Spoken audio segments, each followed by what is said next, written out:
Getting right along. Um, we find ourselves um, back again in Cascadia.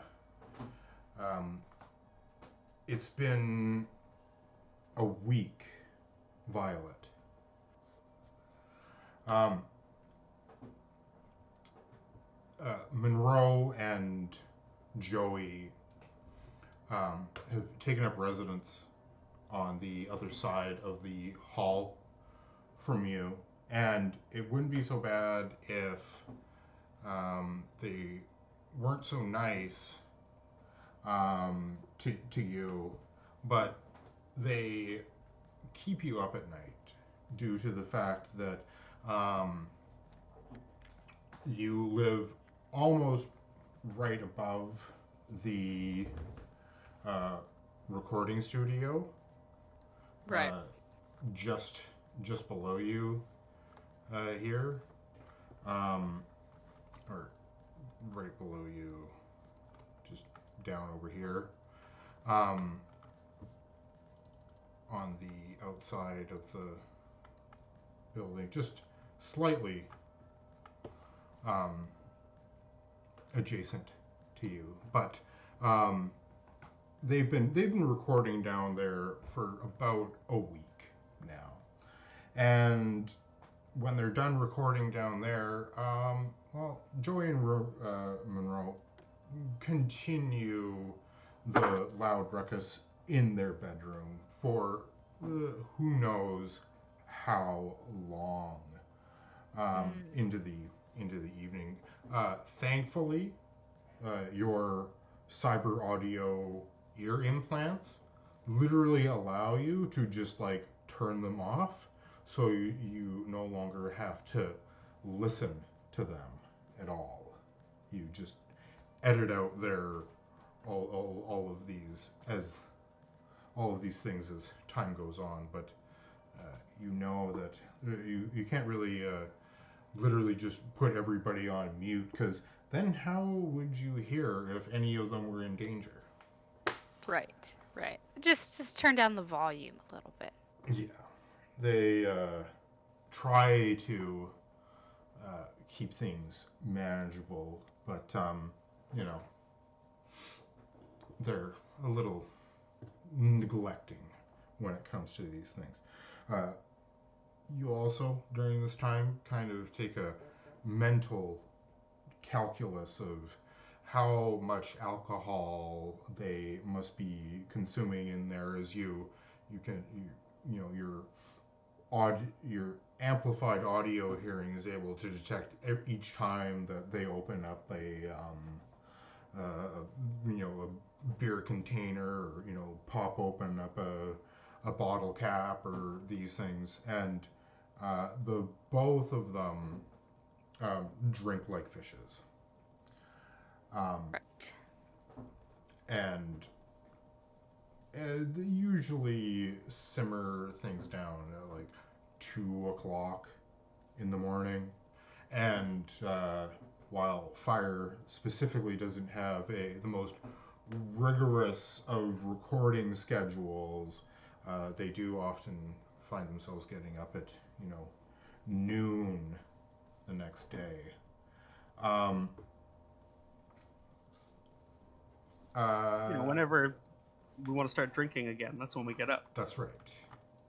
Um, Down in the server room, Chad, um, over this week um, that you guys have been here, you've been, you know, doing what Chad does best, and that's staying in his room with the blinds down and messaging all of your online friends in your various BBS boards, and making sure that the uh, local security of the area is um, well, secure. Over the last couple of days, Chad, you notice out and about, just outside in the courtyard, every now and then there will be one of these people come by and hang out just up on the corner of the building, just near the cross, just near the intersections corner of where you guys are. And throughout the day, this individual will kind of just hang out and wait for people to come by, and every now and then she's able to get somebody to actually stop and talk with them, and even fewer people actually take the pamphlet out that she's handing out. This person, you can clearly tell from your TV cameras or your security cameras that you have on the outside of the building. You're able to zoom in and see that they have they're wearing a suit that is branded for DragonFly AV Incorporated. Excellent. Mm-hmm. Can she be seen from the second floor? Not from the studio or the your mixer booth / bedroom. Not from there. But this person's been coming around quite regularly and always on the same corner and talking to basically anybody who will come by. You hop down the fire pole and head down to the main area. I just noticed that. The fire pole. Ooh, Insisted. wrong way. I insisted on getting a fire pole. It was a good It's absolutely choice. necessary. Indeed. It was very fast to get down. It was. So obviously. Hey, lady! Get off my property! She looks over at you, Fire, from where you are, and looking over, she says, "I'm sorry, sir, but I am currently on public property. The extent of your property does not extend past these hedges. You do not have the moral or legal authority to tell me to leave."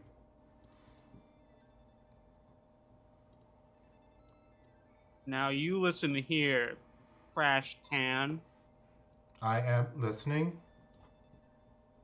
What you are doing is wrong. You can't come around here. You ain't welcome.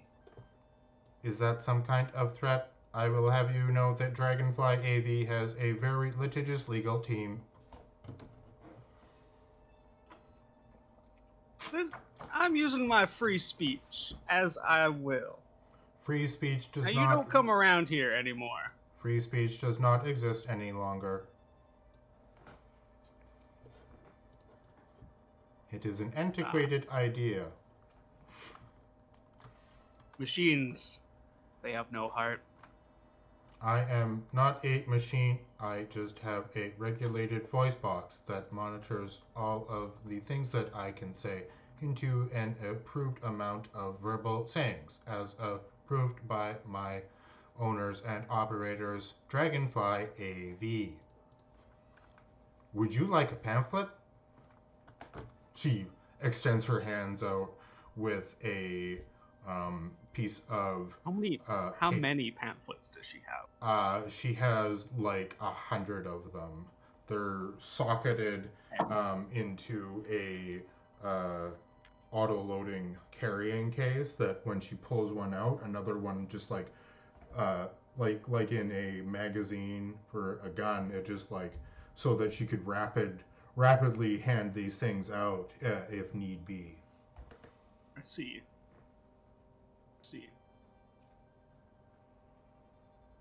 No, I don't want a pamphlet. Are you sure? DragonFly AV is offering a wide amount of various positions at our new factory.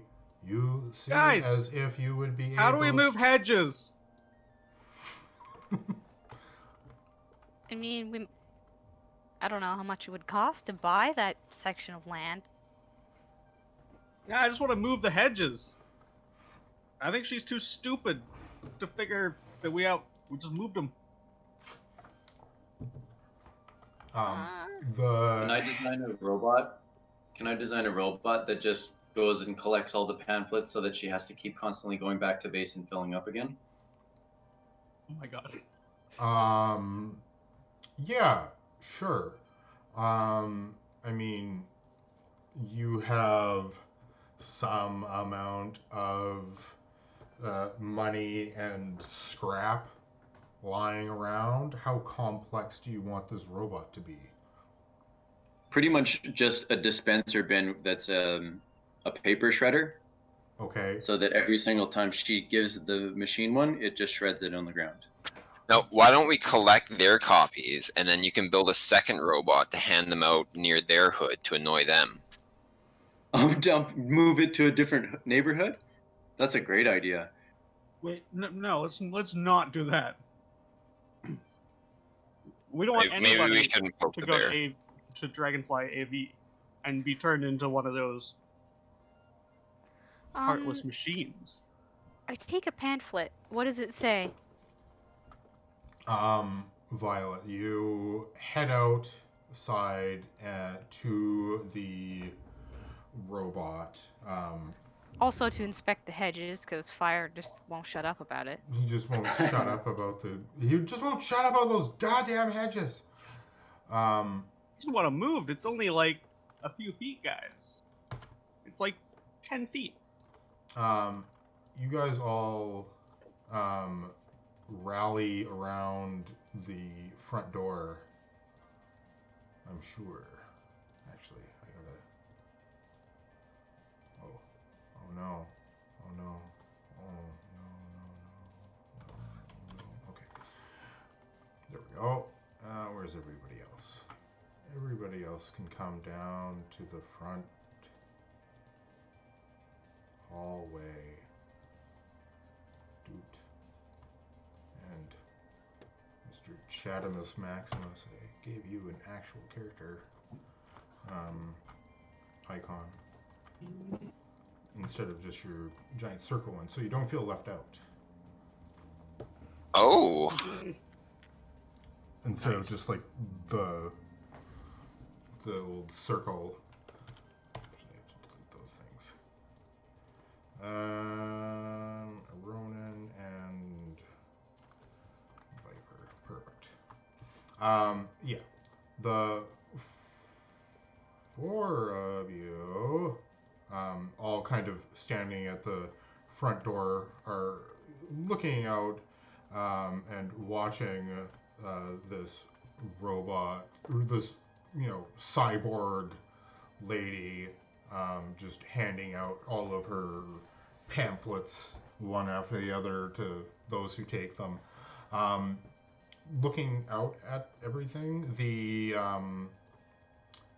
hedges themselves, they're built into concrete boxes that are part of the ground, and they're there to clearly mark the boundaries of your guys' property and the rest of the public property, because you guys do have like this large pavilion here that is your property, but everything on the outside of the hedges, everything that's not inside this area, is not is city property. This is my kingdom.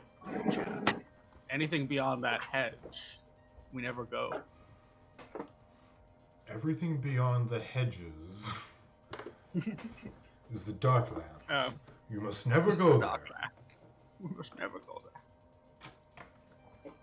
there. Hey, Ronin. Yo.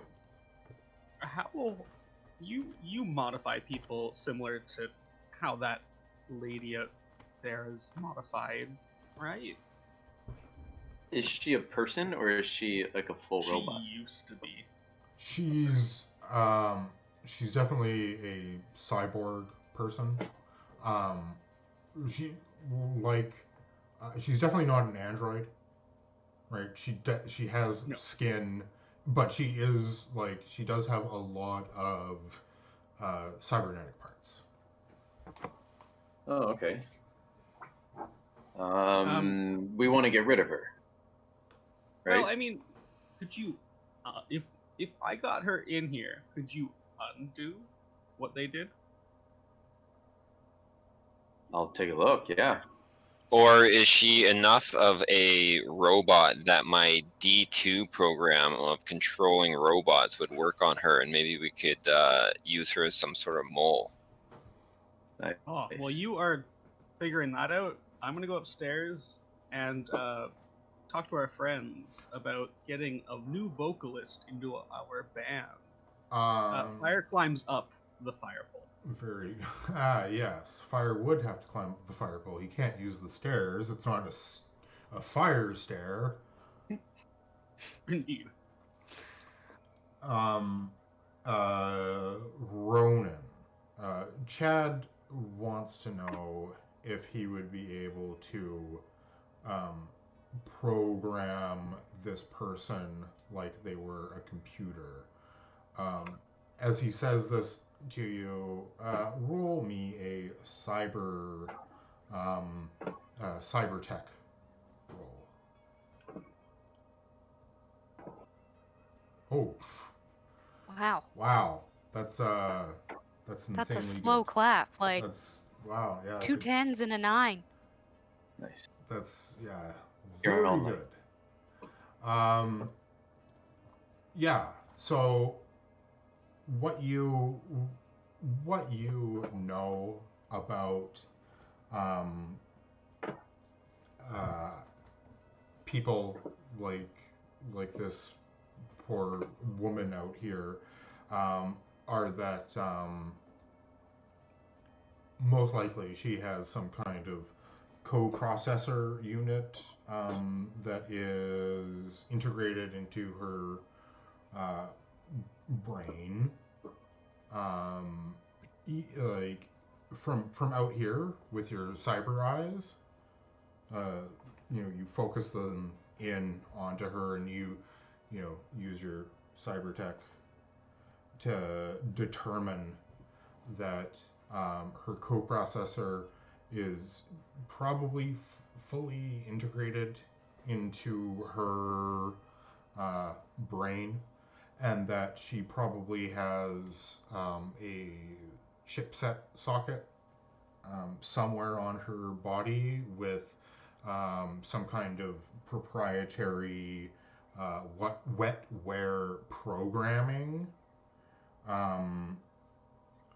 in her that is made her this way. Yeah. If one were to have a good enough programming, they could deprogram them like that. But this is the hacking wetware like that is a lot different than hacking a computer. And the D2 program, let me see,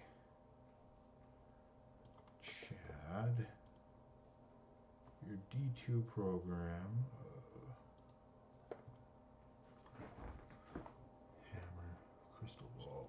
Or even like maybe use like my programming check to like run crystal ball as like a subroutine through her, so that maybe like I could make it so that her eyes act as kind of like the video camera, and we can maybe grab that data the next time she drops off pamphlets in the area and just get a look at the inside of the base. You'd definitely have to directly plug into this person to Gotcha. to do that. There's no remote data ports for you guys to like hack people. People don't have like Wi-Fi coprocessors on their um, persons for these specific reasons of just like remote hacking. Like you actually you'd have to like physically abduct this person into your place here to get her to do anything. Isn't that why we got a van? Not necessarily. I mean, yes, but it has other functions. I mean, Does anybody feel really like cool. seducing a robot? Oh, that- well, if you want, I mean, I could go out there and see if she like wants a snack or something. Yeah, I mean, befriend. she's been standing out there like most part of the day, like so. I can try to convince her to come in. yeah, you could do Yeah. that. I am gonna go over there and start I the guess just conversation. be wary about what we show her inside of here, knowing that this sketchy company will probably hear all about it. Right. This is true. You guys also small note. You do remember that you guys all had a quick little LiDAR scan that not only tagged your plates of the vehicle, but also kind of saw all of you as well, right? Right. Right. Mm. So yeah, and now one of these dragonfly things is outside your place. She's a spy bot. They're spying on us. Right. Is there any other technology on her, like in her eyes? Does she have optic? Oh yeah, she's got Patterns? she has cyber eyes. Can I identify which one she has? You can have like 4 slots, so can I like scan her and see which one she has? Yeah, sure. Give me another cyber tech. Awareness? Cyber Oh, tech. cyber. See if you can roll as good as you did last time. No. No, but that's to be expected.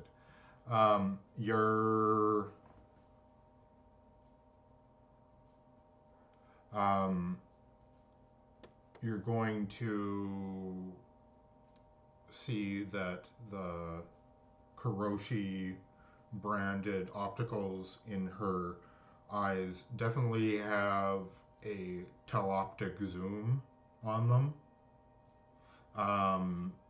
Other than that, you don't know if it has any other you don't know if it has any recording capabilities or infrared or anything like that.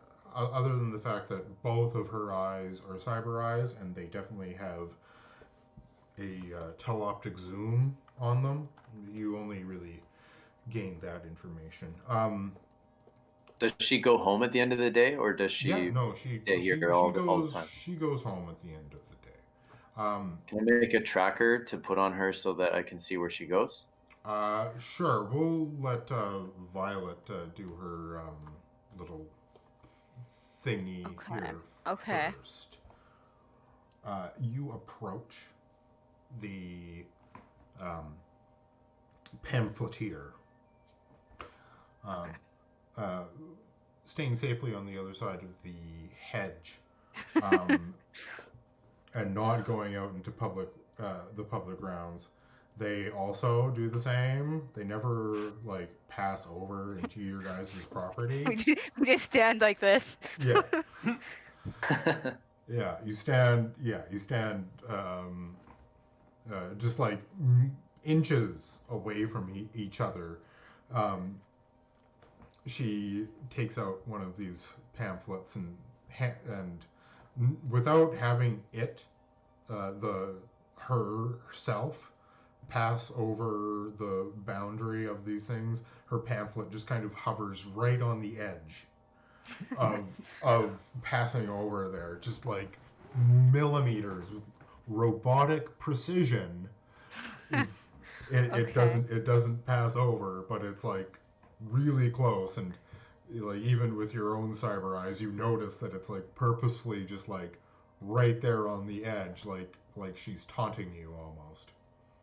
Oh, okay. I'll grab the pamphlet and be like, like, did you wanna like? I hand her a bottle of, like, I take the pamphlet and then hand her a bottle of water. When you take the pamphlet, she doesn't let go of it. She's still firmly holding on to it on her end. Are you gonna let go? She attempts to give you a little tug to pull you over from your side to her side. Can I have an opposed athletics check? Yes. This is going to be a little difficult for her because you can't really hold that much leverage from a piece of paper. Paper. Yeah. Being suspicious, I'm gonna add 2 luck because I must. Nice. Oh, yeah. So I rolled a 17 and a 23 on your side.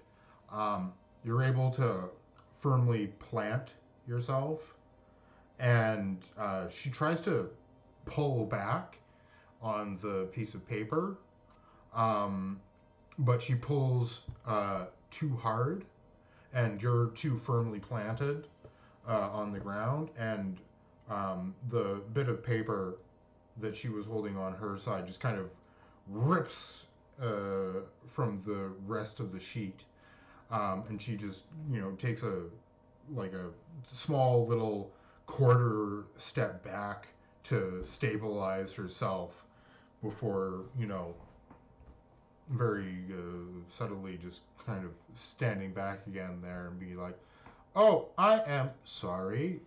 Did you want another pamphlet?" And she takes out another one and hands it to you. No. I'm just surprised that you would destroy company property from these pamphlets. Mistakes like this happen. Would you like a pamphlet? DragonFly AV has many opportunities at our new factory. Oh yeah. And did you take one of these opportunities as well? I have been working for HR department for 12 years. It is Wow. It is the most fulfilling opportunity of my life. I love working for DragonFly AV.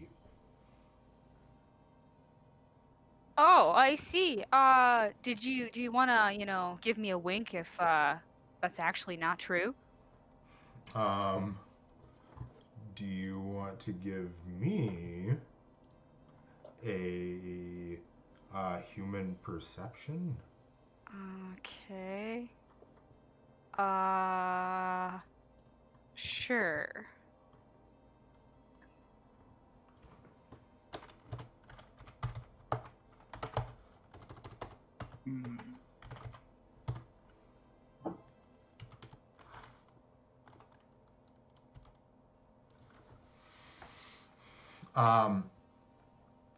The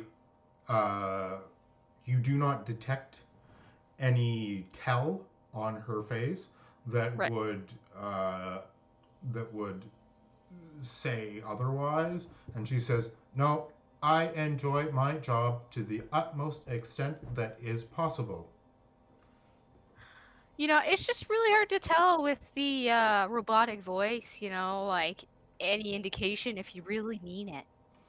I unfortunately had an accident that required the repair of my trachea from a childhood accident.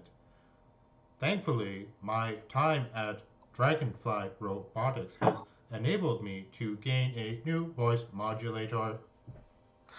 Can I ask what happened? What the accident was? I'm sorry, but those are personal details of my life that I do not wish to share with a stranger. I see. Um, well, did you want this bottle of water? That is okay. I have a self-regulating cooling unit within my body. I do not drink water anymore. I drink DragonFly AV branded sloop liquid that helps cool me to a optimal negative amount of degrees. Oh, Hey, that sounds what's kind going of on? gross, but I mean, you can still take it if you want it. I mean, like, I mean, being thirsty, it's a pretty hot day out.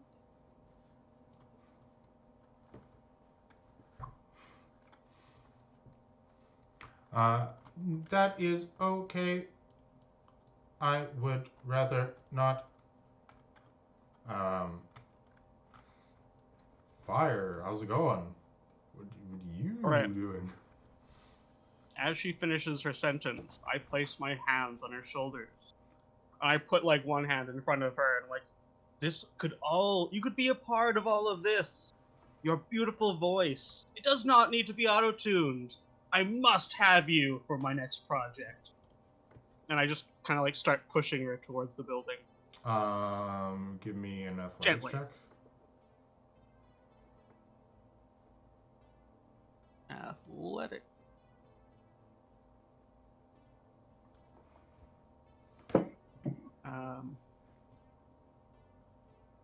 Athletics under? Can I put my arm around her to assist Fire in a feat of athletics? Well, let's see how Fire does. how he does first, and I'm her gonna spend 2 luck on her this. response to being pushed is Okay. before you It's- guys just abduct this person. Right. Yeah, the DragonFly AV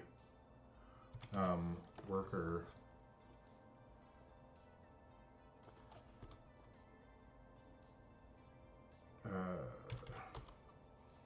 Oh, that's way too much. Wow. Oh no. That's way too much. Yeah, she beats you. Fire by... explodes on impact. Yeah, you touch her. Fire touches her and dies. Yeah, fire touches her, and then her back muscles contract around your fingertips and break them all. Oh man. Is Destroy! Destroy! Execute program Alpha Blue. Destroy. Oh, okay. Execute Order 66. That's right. Okay, so she got a 30. As you go in to push her forwards, your gentle push does nothing. And then you start to push a little bit more, giving it more force. She is firmly planted on the ground. Her robotic voice chirps in and says, "I'm sorry, sir, but I'm going to have to ask you to refrain from touching the private property of DragonFly AV. That shirt you are touching is DragonFly property A of..." I cannot allow you to touch me. Please refrain. I do not refrain. See, you could be one of us, my friend. You have off hours, do you not? She attacks you and punches you in the Ah, face. shit. She uppercuts. She using her programmed in karate. She wheels around and gives you a palm strike against your snout. Oh no. My snoot. Against your snoot, dealing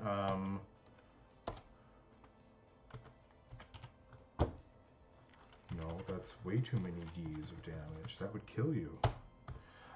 Dealing 10 points of damage. I can take the D's. You can take all of the D's. 10 D's. She smacks you directly into the face, feeling like she just hit you in the head with a baseball bat. Her wrist of her arm that she just smacked you with, the hand of it kind of peels back and away, and the barrel of a pistol now points directly at you. I'm sorry, sir.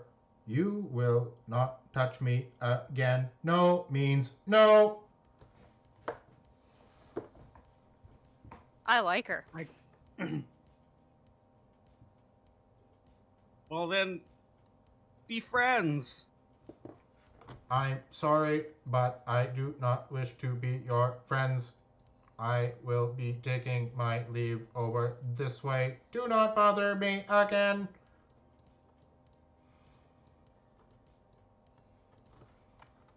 Well, that went well. But, yeah. At least Fire got the shit kicked out of him. That was enjoying. That was enjoying.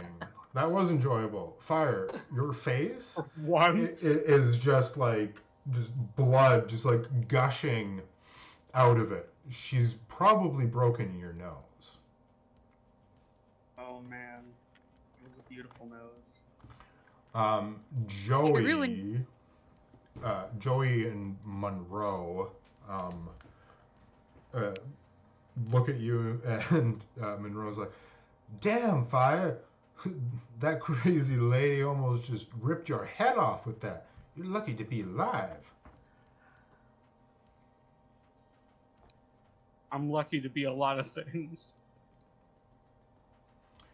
Hey, brother, I think I got a batch of stuff in the back there that might be able to, soothe that for you.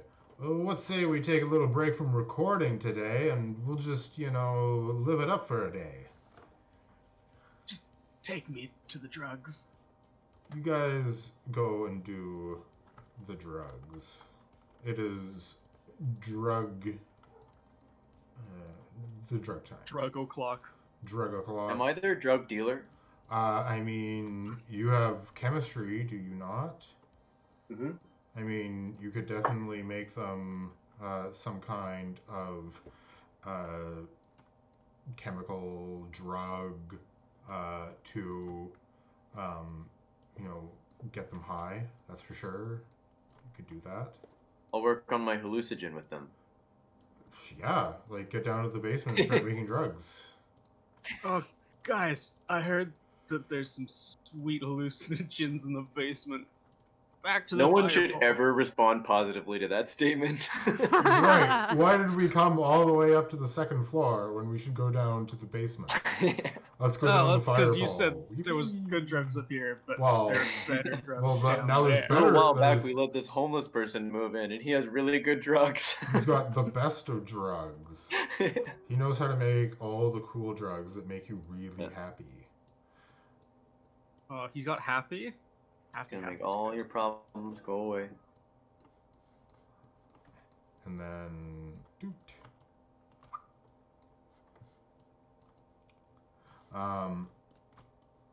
Yeah. Don't mind the body, I say. Don't mind the body. Yeah. There's dead bodies in the basement. But don't mind them, they're He's dead. not dead.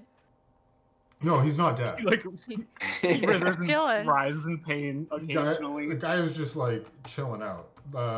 You find yourself in Ronin's laboratory. Ronin, you get a message on your wristband communicator that you have of a proximity alert inside of the basement. Someone's down in your laboratory as you're gazing longingly out of this window. I would like to jump into the rafters and hide. Okay. You leap up into the air, grabbing onto the plumbing of the ceiling, as you guys like gutted most of the roofing of the building before and left it in a very like industrial kind of looking way. You just climb up into the rafters and then hide. Yeah. Okay, so you hide. Right. I guess Joey and Monroe looking around in somewhat grisly type of fascination of what's just exactly going on down here. There's the body of the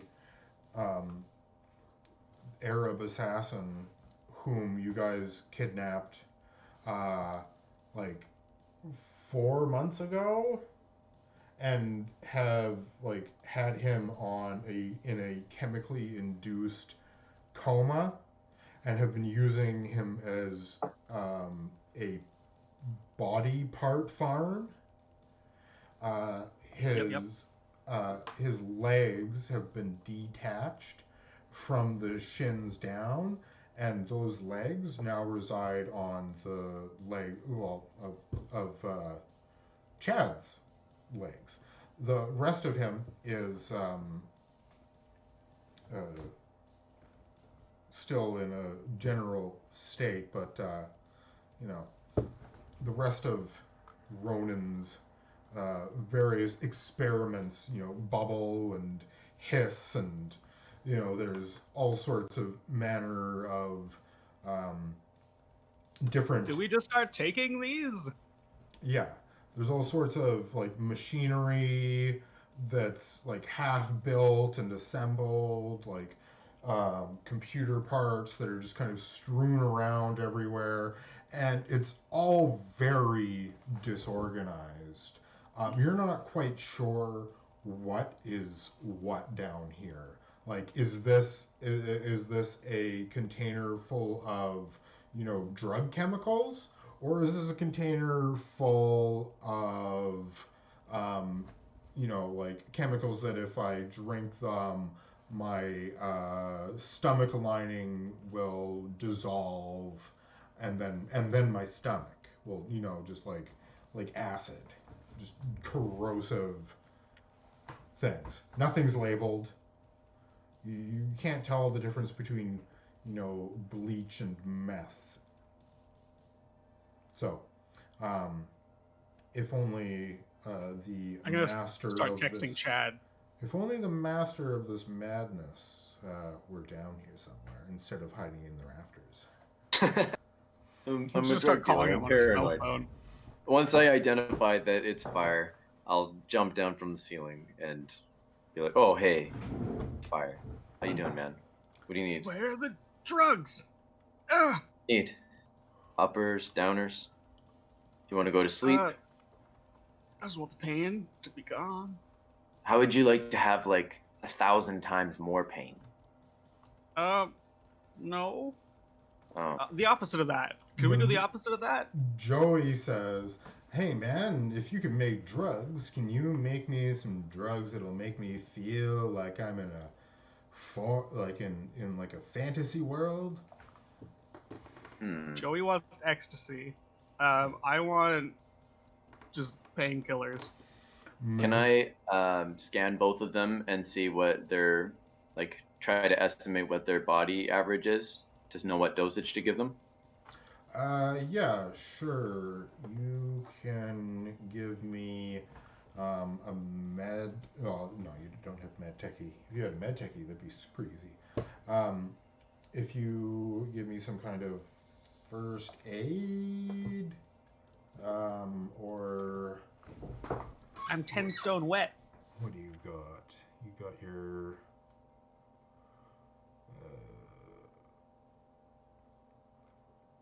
You'll have to give me a chemistry. Yeah, that's the only. Yeah, no. Derp. No, you do not. You're going for a wild ride, my friend. Yeah, you are unaware of just how. You don't know what stones are. What kind of dose to give them. Okay. All right. Well, I just got in some tree frogs the other day, and I was curious as to what they do. Why don't you try this? Can I make them a little hallucinogen potion that they can, like, if you like drop it on the table, it bursts into a little cloud, and then you just like breathe the cloud in. Sure. You devise one of these things. You head over to your wall of drug making that is clearly defined by this pink box here. So clearly defined. Fancy So lab. clearly defined as your drug making lab. Drugs made here. Just like, yeah, right there. Look at that. You know, drugs made here. So subtle. So subtle, yeah. You know, you take these frogs, and you don't. Do you kill the frogs, or how do you? I forget. How does one make drugs from frogs? It's on their skin. So I would assume I would either have to like have a little like on my tool hands, like have a little surgical thing that can take off a piece of it, and then maybe I'll like blend it up, dry it into a powder, and then just make like an activation thing that when it breaks open, it puffs it in the air. Neat. Give me another chemistry check with the use of your drug making bench. Get a +2 to this roll. Okay. A 19. So you successfully concoct this very specific drug. You take the how many doses of this do you make? Just one enough, or One enough for two of them. enough for So two yeah, of them? for Fire and his friend. Right.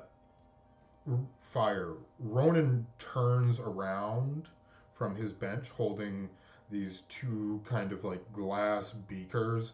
And they're like kind of bubbling and frothing.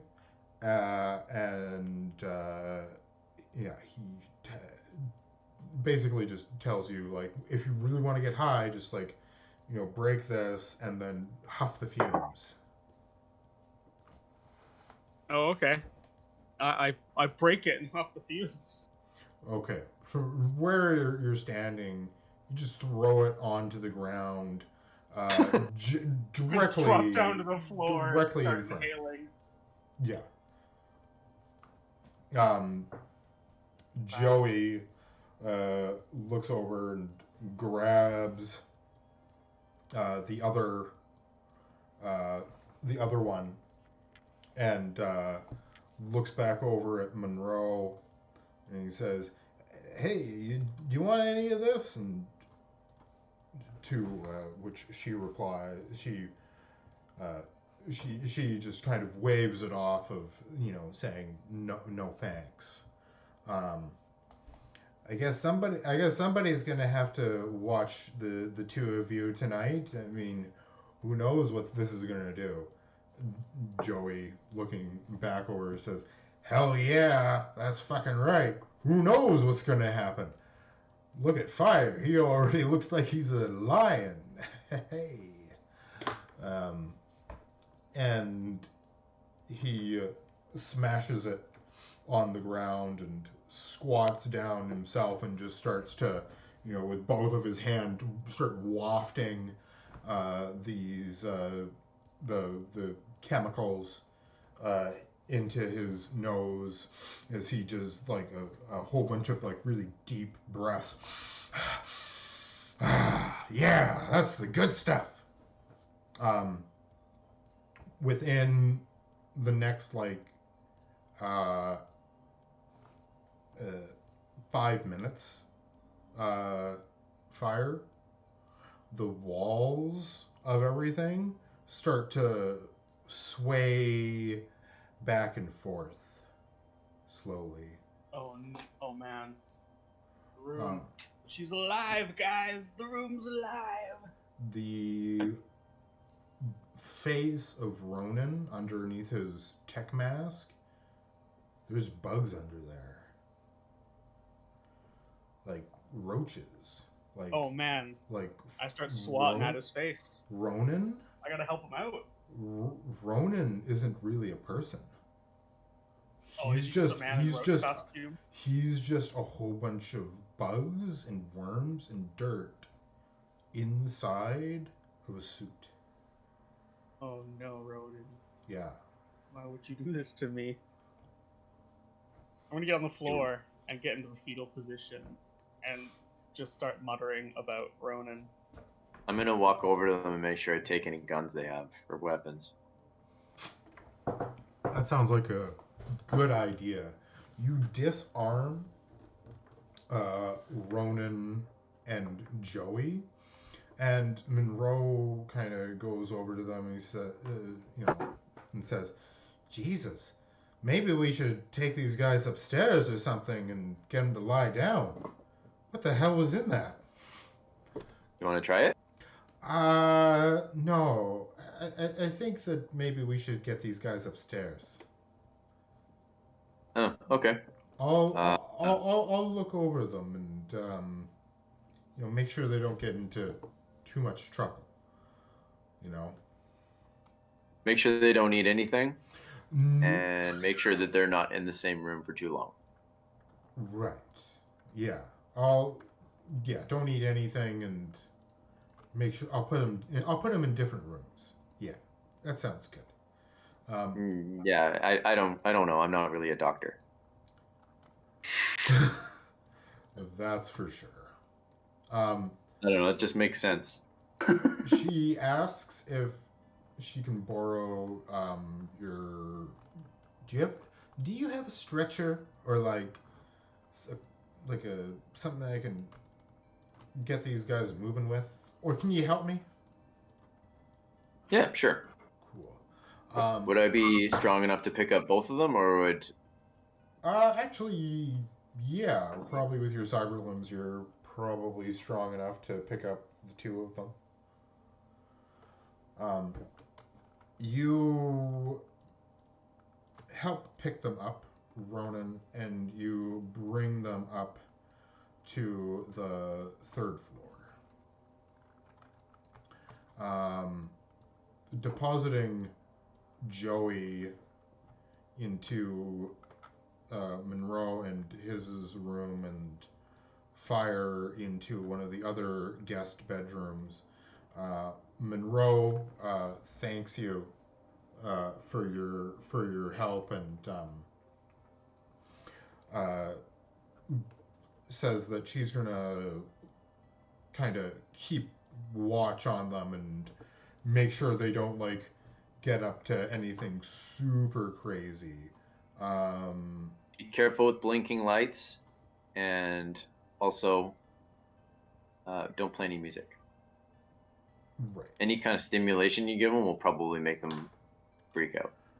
She opens up this door here, and you can see that Joey inside is has a piece of the bed sheets taken off of the bed, and he's just like chewing on it, and his eyes are just like fully dilated. They're just like black. Cool.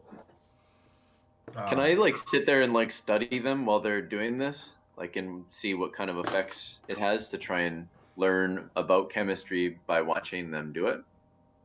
Sure. Like, do these drugs? I'm king of calendar. Yes. Fire, go ahead and describe in great detail how you do the drugs. I like peanut butter, don't you, Tuesday? Huh. Okay, can I fill the room up with like, make the room steamy, and then start playing with like holograms to see if I can like get him to do stuff? Sure. You expend one of your cartridges of gas into the room to fill it up with a misty haze of particles. Fire, you are now inside of a misty cavern, and the Grumpus is following you. He's going to kill you just like he killed the rest of them.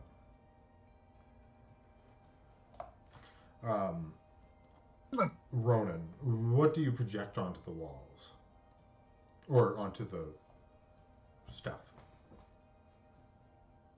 Stage with 50,000 people in the audience. Okay.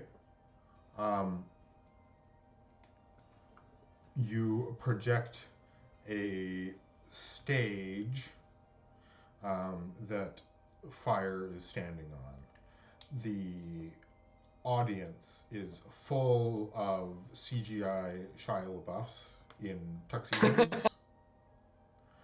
and they're on a constant loop of standing up and just ferociously clapping, and then sitting down, and then that like loops every like 30 seconds or so.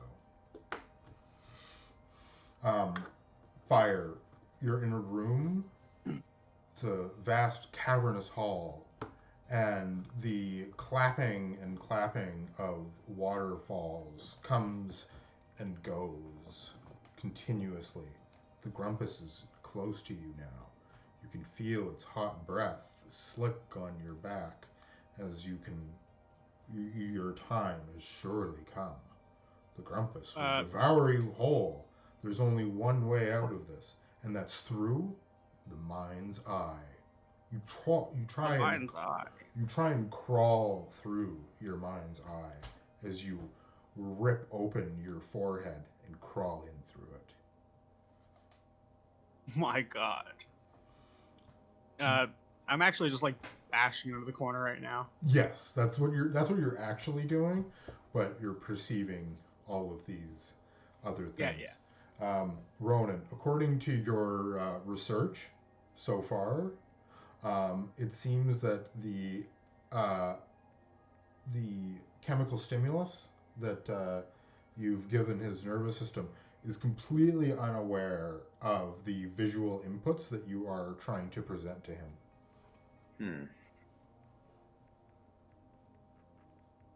So I'm going to try changing the visual stimulation to, what about he's on a train and it's 1903 and there's a woman in a fancy-ish dress and she goes, "Take my hand, we got to go right now."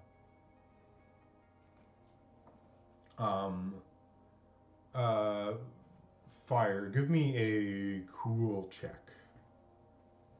Oh, I'm so cool. Well, we'll just see about that. What I tell myself every night. We'll just to go to see bed. about that.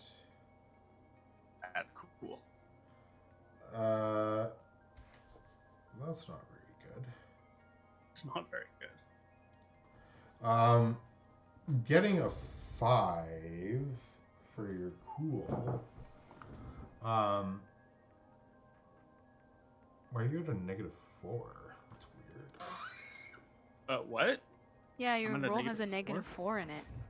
That's obviously broken. Well, even with a -4 on there, you still get a 10, which is not good enough to perceive the woman on a train. This drug that you have created, Ronin, clear for what you can see, makes it so that people who are affected by it are in such a deep-seated psychosis that they cannot perceive the world around them as it is. And they're living almost entirely within their mind's eye. Cool. Okay. This Well, that's what might it's good for. be a good solution to kidnapping Robot Lady. That's not a Give bad some idea. lift. You just throw it at her. Yeah. Oh, at her face. Get her to breathe in the fumes. Okay, that's not a bad idea. Can I make one more of those? Sure. Oh yeah. As I leave though, I'm gonna be like, hey, you got to keep an eye on him because he's definitely losing it. Yeah. Monroe leaves Joey's room as you do as well, Ronan, and heads into Fire's room as you head back downstairs to continue more work on to create some more of this new compound that you have created, heading down back to the basement.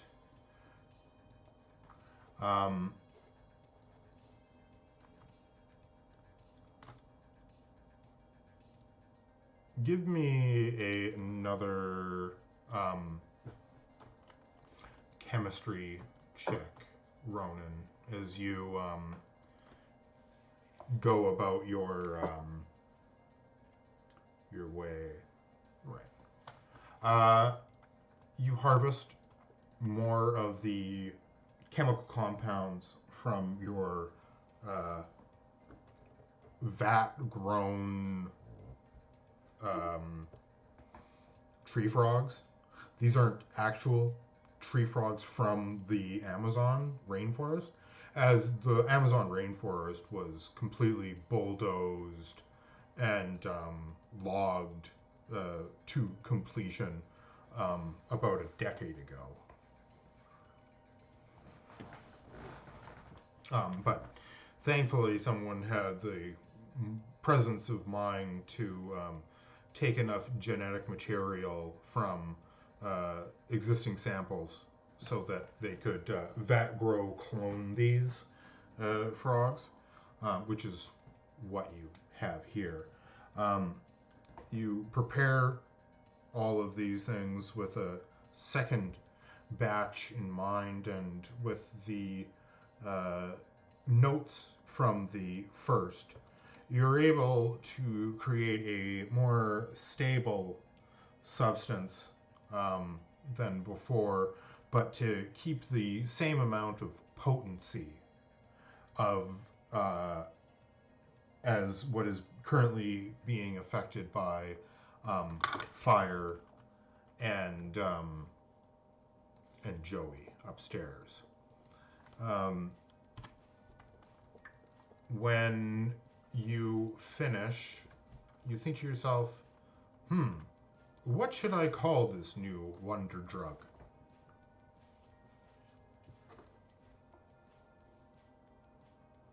Do you have any ideas what you'd like to call your new drug? I don't have any ideas yet. I'm open to suggestions, but at this moment I have nothing. Loud drops.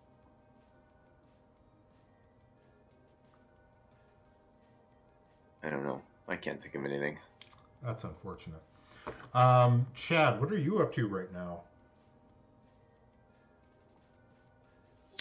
I'm just chilling. I'm sitting in the server room. I was gonna see if I could, since we're planning on doing the drugging this lady, I was gonna see if I could write a little subroutine that would just record everything that her optic eye sees as a data file that we could extract later. Right.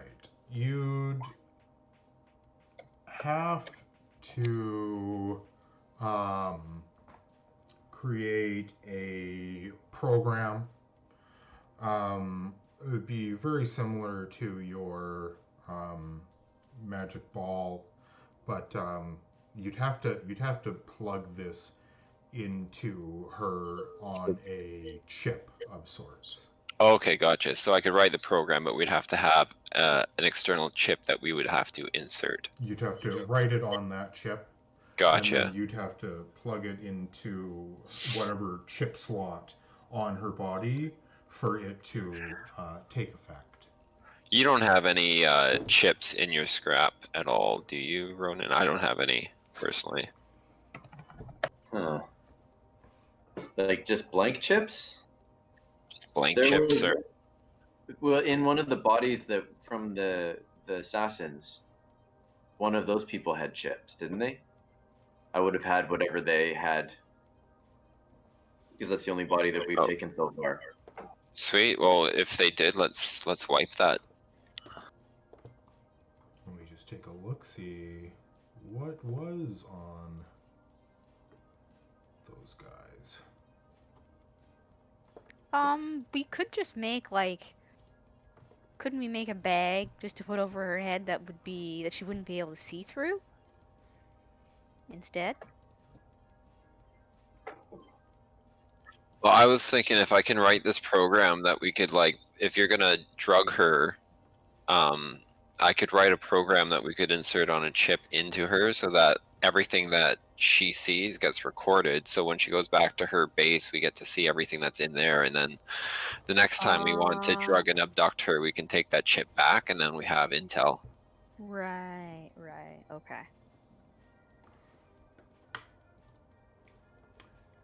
Yeah, that's a pretty decent plan. Ronin, obviously you guys can just like go and buy a chip somewhere, right? And this person has been coming back like every single day for the last week. So all right, cool. Yeah, so like maybe let's get a spare chip from somewhere. Go buy one. Chips are us. Oh, John. you go to Future Shop. Oh. Cambo. For the name of the drug. Cambo? That's the name of the frog. So I'll You got, just like, name the frog Cambo, and then he'll make the name of the drug. So every drug I make will be named after whatever animal I get it off of. Not Cambo. Yeah. Kambo. So you create another dose of Cambo, the new exciting street drug from Fire Records. One blast of Cambo and you're off to Mars, or whatever. Well, I think we might be running a great business here. Selling drugs and collecting bodies. Nice little side hustle. Right back at it.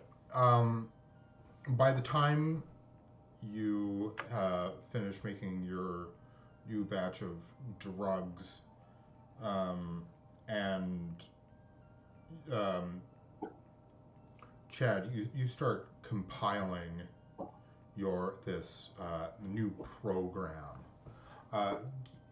Give me, please give me a programming check.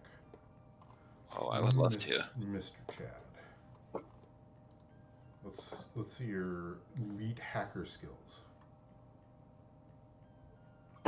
20, not bad. You spend the next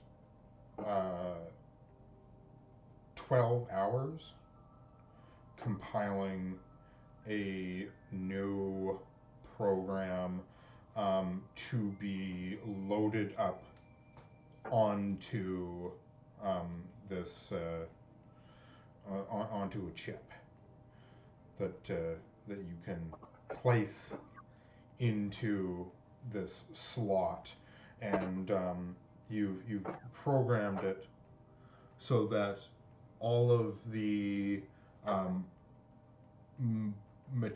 the logged materials from this person's cyber eyes are backed up onto this chip. Obviously, you'll need a chip, depending on the size of this chip that you get.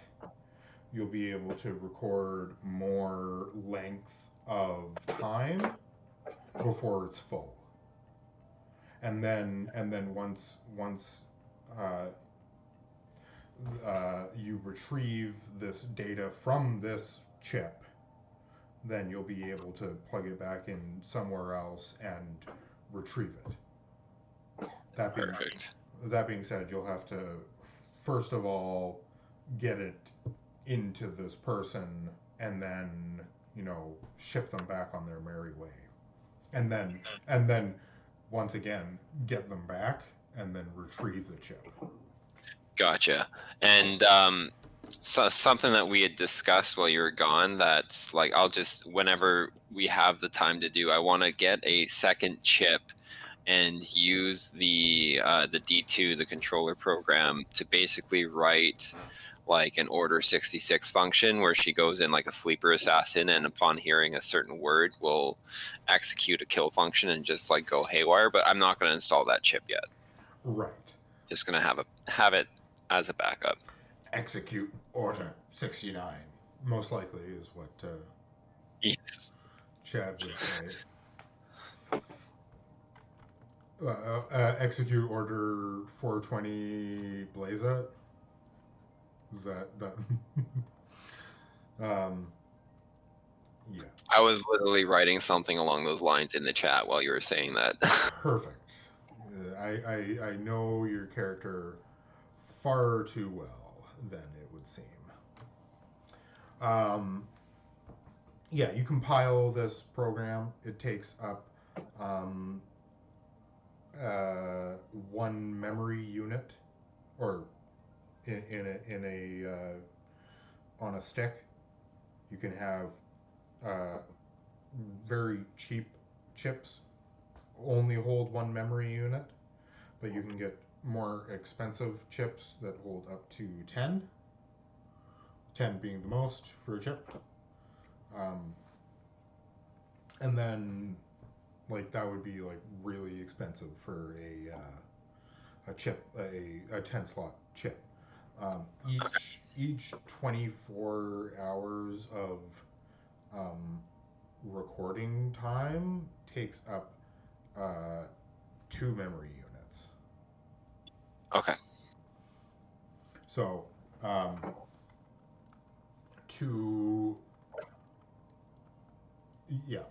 Chad, you spend quite some time compiling this new program. Ronin, you finish making your drugs, and Fire, you, oh goodness, you're out of your room. Monroe follows you around as you do so, going on your epic adventure. Where are you? You're not my supervisor. Monroe follows you and tries to coax you back into your room. Come on, let's go back this way. We're gonna go. No. Back over here, Fire. Let's over. go. Yeah, this way. No. The pole. This way. Fire. Down the pole. Please, Mr. Fire. No, not down the pole. You're gonna die. You you go down the fire pole, right? I go down while the you're fire shaft. lets out of Oh your fuck! mind. It's the third floor. Please give me a reaction, a reflex. Oh, Does he even see the pole? That is the question. That's an even better point. Will Fire fall to his death? Fire uses his forklift skill to see the pole. No, you don't. Don't be silly. No, I'm saying I'm high. That's so weird. Why your skills are being adjusted like that? Whoa. Why is body up to 6 again? Did you change it? Yes, I'm changing them in the other thing because I noticed that they're all, which of them are all wrong. I don't know why they changed like that. It's really annoying. You guys go into like the attributes. You guys go into the attributes and abilities tab. You can change them because there's like the current and the max, and somehow the max ones get dropped down somehow, and I don't know why that's happening. It just like randomly happens, and then you have to randomly just change them back again, which is weird. Roll 20. For the memory chips that we're looking at buying, it would be the MRAM chips, right? Yes. So, do you know price for that? I'm looking. It says MRAM Pro chips for like 100 EB per level. Is that like per memory unit? Yes. Then so I could get a 10 memory unit chip for 1,000 EB. Yeah. Okay. Which is like pretty expensive, right? Gotcha. Should we get a 10? I think what I'll do is I'll probably get a 10 for 1,000 for the recording one, because if it's a 24-hour period was 2 memory units, so that would give us what, 4 days worth of recording plus the program itself on there, or I guess 4.5 days. Plus the program itself with a 10 memory chip, and then I'll just get a 1 memory chip for the kill program, and that's not too bad. It's 1,100 EB. 1,100. Yeah.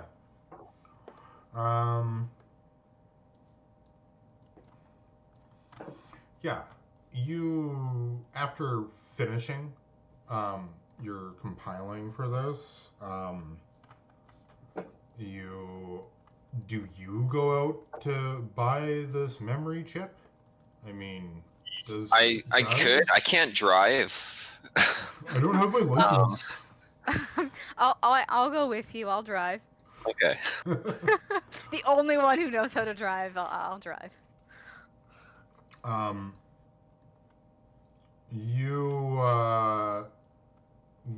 The two of you leave to go and pick this up. Yeah, Chad, you spent the last like 12 hours making this program, and it's rather late in the evening now. Do I smell like I've been programming for 12 hours? Absolutely. I feel like there's a smell that comes around. Viper. We could take the AV. This is also true. You guys do own AAV. Or we could drive. The fact that we have an AV company kind of like flexing on the edge of our property a little bit makes me nervous about taking an AV out. Sure. Okay. We'll take the van. Yeah. As the two of you leave the property and head out onto the streets,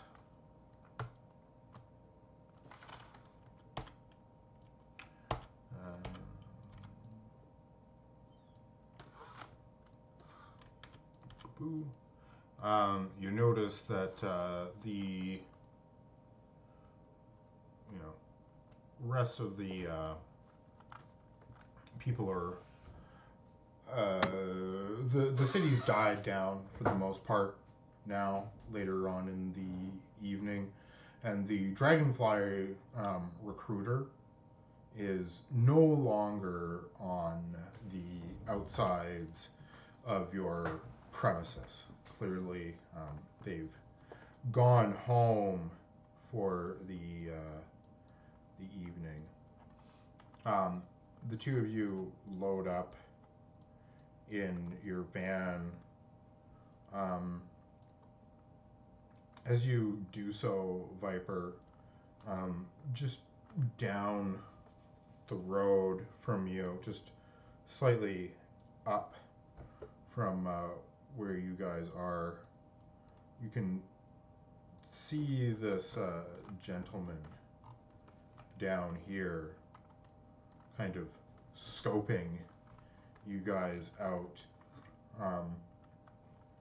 He lifts his right arm up to his earpiece, pressing it inside his ear and kind of speaking into his lapel on his arm as he looks in your direction. Can I hear what he's saying?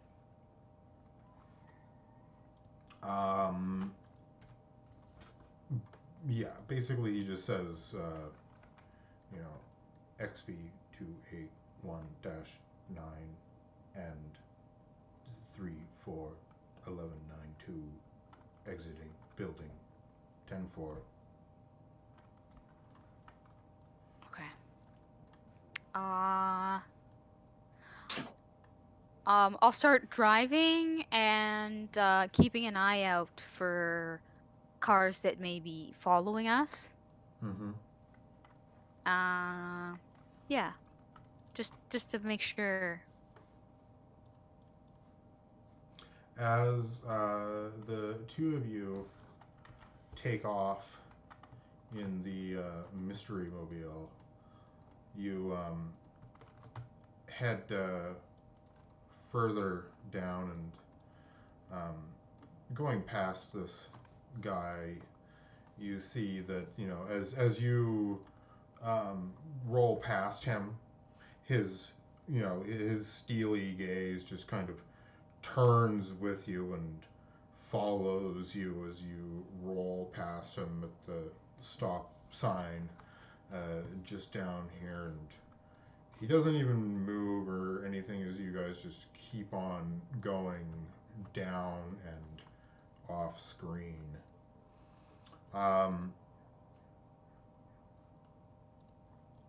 After some driving around, you get to your destination. Back inside, however, Ronin, for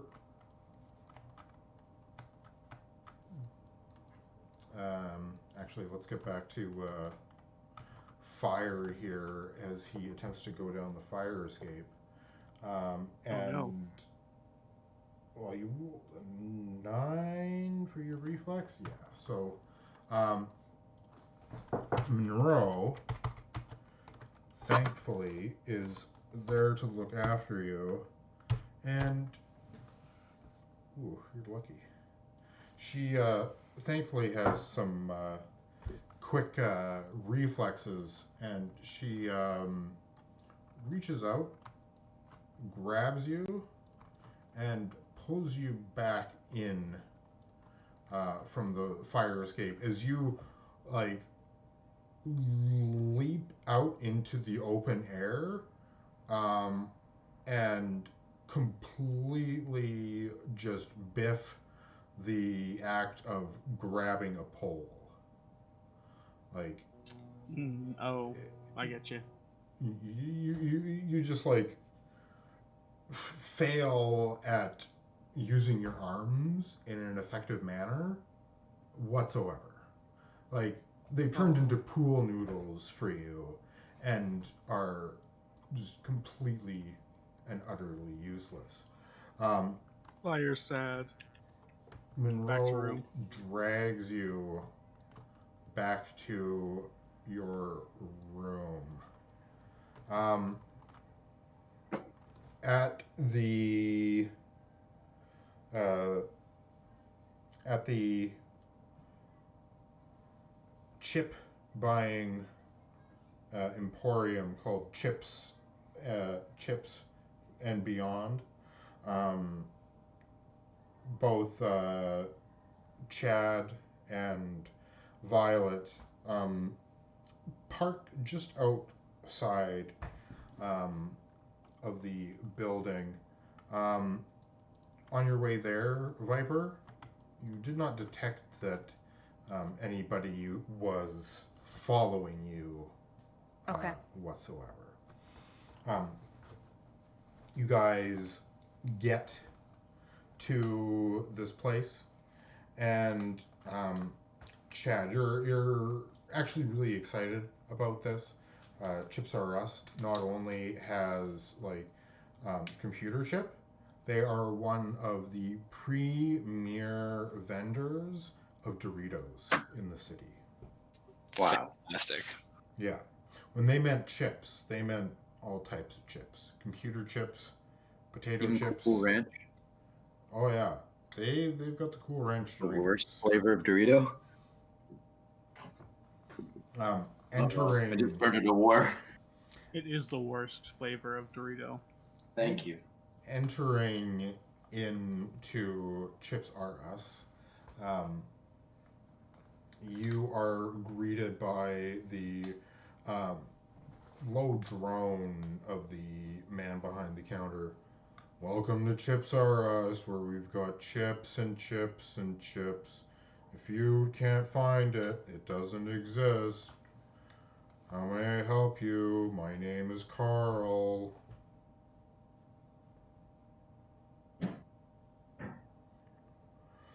Hi, could I get? I'm looking for some chips. Welcome to Chips Um, R Us. We've got M-Ram, chips and please. chips and chips. And Are you looking for computer chips or Dorito chips? I am looking for a 10 MU MRAM chip, a 1 MU MRAM chip, and like as many Cool Ranch as you can get. I'll just get some regular Doritos. I see. A classic taste. Yeah.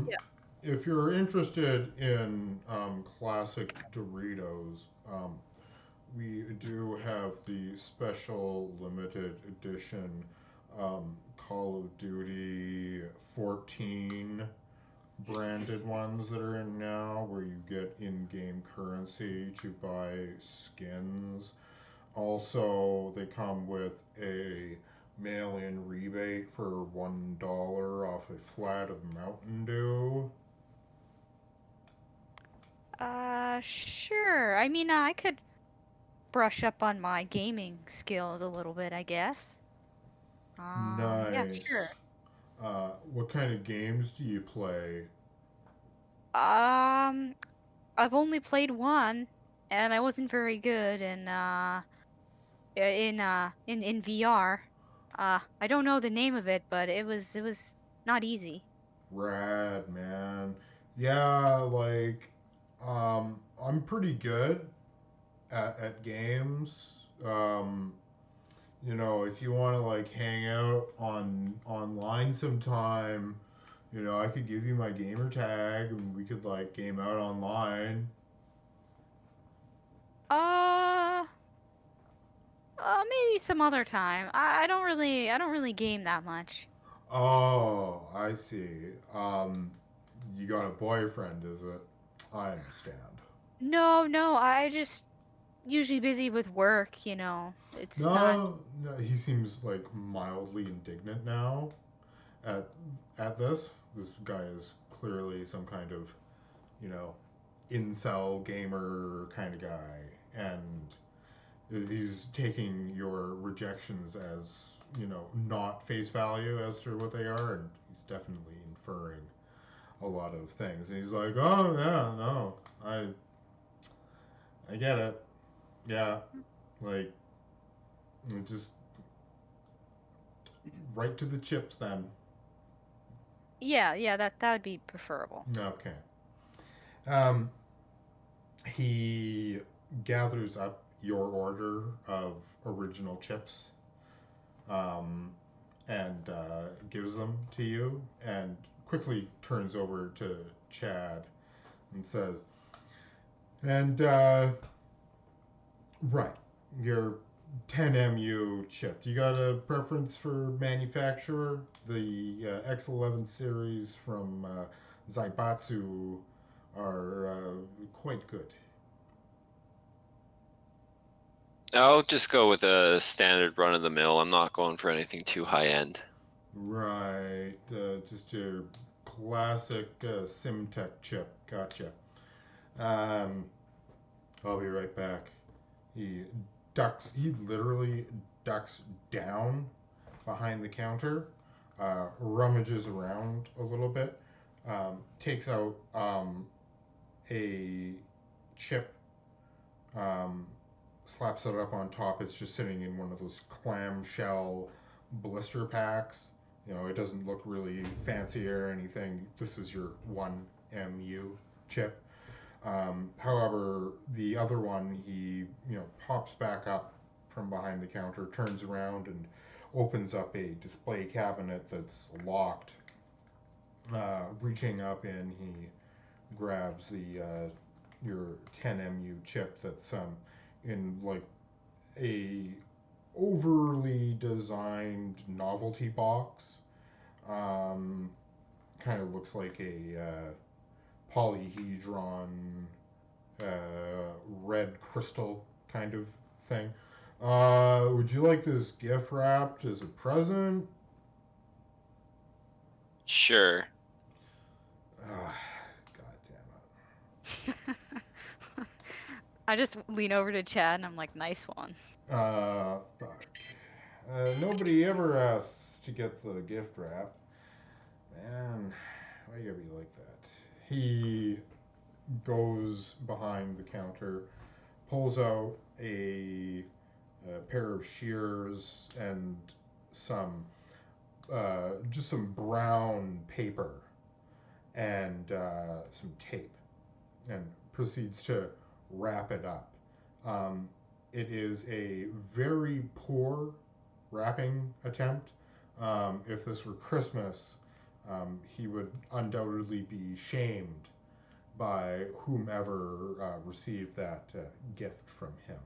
He hands it back to you and says, currently on file, we have 52 bags of Cool Ranch Doritos in stock. How many of these would you like, sir? How many are they per bag? Or how much? They are 5 credits per bag. I'll take them all. Oh, right on, man. Yeah. They're not my favorite flavor, but they're pretty good. Yeah, I'll go get those for you. He comes back a short while later with a small, well, not a small box, actually quite a large box. 2 of them, in fact, on one of those little roller dollies, and brings them out to you and cashes you up for 1,700 credits. Okay. There you are, sir.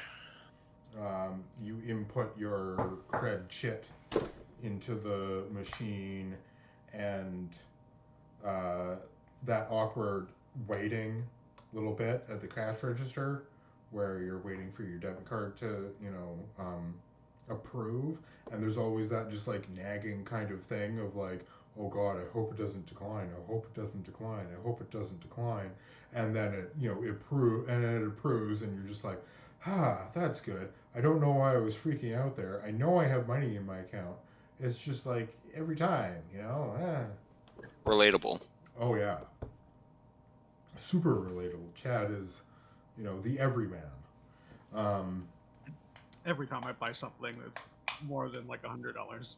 Yeah, it's just like, oh god, oh god, oh god. And it approves, and you're just like, and you load all of these chips back into the mystery machine and head home. As I'm leaving, I'll tell the guy, thanks for gift wrapping this. This is going to be so fun to open later. Yeah, man. You're totally welcome. Do you want to, do you game? Yeah, but I only game with winners, so... Ooh. Wow. Burn. That's ice cold, man. Ouch. Yeah. We'll do a cool off here, or a face off really quick. We'll just do a versus cool check.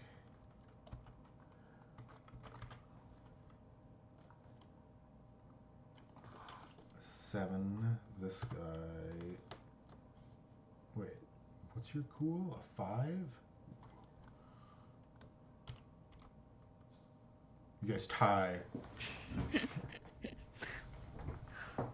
you guys tie. That didn't go as well as expected, but he comes back with you only play with winners? What, in the D League? For children? 'Cause you're a baby? A big sad loser baby? Yeah, that's right. You heard me. What are you gonna do about it? Cry? I only play in the D League because your mom loves that league. You son of a bitch. You never say these things about my mom. He starts to literally just like climb over the desk from behind the counter. However, his large... Run! Right. The door closing behind you, you jump back into the mystery machine and head back to your to the BDE Records building. Is that guy still in his same spot? Which guy? The guy who's watching us? As you guys return to the HQ block, coming the opposite way of whence you came, I could turn you guys your tokens around here. Yes, I can. Haha. You see that he is indeed still in the same spot as you guys just kind of trail past and do a quick illegal turn here and park back into your spot. He's With still our superior parking. with your superior parking skills. You managed to do that, and to as you get out, you see that he is, still kind of like tracking your guys' movements. However, it's at this point that he starts to go away. Do these two people look suspicious at all? No, they're just people. They're just people, okay. They're just random people going around doing their business. waiting at the stop sign, crossing the street, you know, Perfect. stuff like that. You guys get back. It's very late in the evening now, and you enter back into the quiet building. Most of the... Let's see here. Front door. Here we are. Heading back in here, Fire, Monroe has left you for some time. Now, as Viper and Chad, both of you guys get home, and Ronin, down in the basement, you hear from upstairs. But also, Ronin, your high is starting to. I mean, Fire, your high is starting to subside, and you're no longer in like a complete mental degraded state where you can't perceive things anymore. Everything's kind of just like brain foggy, and the walls are still kind of dripping a little bit. But other than that, and having some motor reflex functions that aren't nominal stages, all of you guys here upstairs, coming from the third floor, a very panicked voice of, "Where is he? Where? Joey? Joey!" He's downstairs. Shh. Your voice is so loud and Where is grating. he? No, just be quieter. He's downstairs. Let's just go. Joey, honey, sweetie, where are you? She goes down the stairs because she's a normal person. Where's the stairs in level 2? Oh, you're there. Monroe starts stalking the halls looking for Joey. You guys can, up in the other parts of the house, you guys can hear doors frantically being opened and closed, and the footsteps of someone like walking very fast and purposefully searching all over the place. Monroe coming out into the main hall and looking around says, "Has anybody seen Joey? Does anybody know where he is? I can't find him anywhere. And he's still hopped up on those drugs. I didn't even see... I spent most of my time with Fire because, well, I thought Joey could handle his drugs a little bit better, but... Oh, God. He's gone. I don't know where he is. And those creeps from DragonFly are always hanging around everywhere." Like, oh my goodness. They could... One of those cyborg freaks could have got him. That's a big possibility. We need to go find him. We need to go look for Joey. Ow. Well, I mean, what else would we do? We can't leave him out there. Who knows where he could have gotten to? Can we call him? Oh, we don't have phones. What do we look like? Some kind of rich people? Violet, No, let's go to the AV and do some aerial searches. Sure. Let me just help Chad with these chips. Put them away, and then sure. Oh, you guys got chips? Yeah. I'm gonna put those chips away myself. Oh man, do you have He's any gonna eat chips 'em. that aren't poisoned by Cool Ranch? Yes. Um, Because we each have a box, I would assume. I would assume. yes, you have In a plastic bag, you have your 2 chips. One of them in a very ornate box. And then you guys each are carrying boxes of Cool Ranch flavored potato Doritos chips. Right, and then I just have my like shopping bag with regular Doritos. That's right. So you guys head inside, dropping these things off into Chad's room. Monroe following you as well, as you guys drop these things off in here.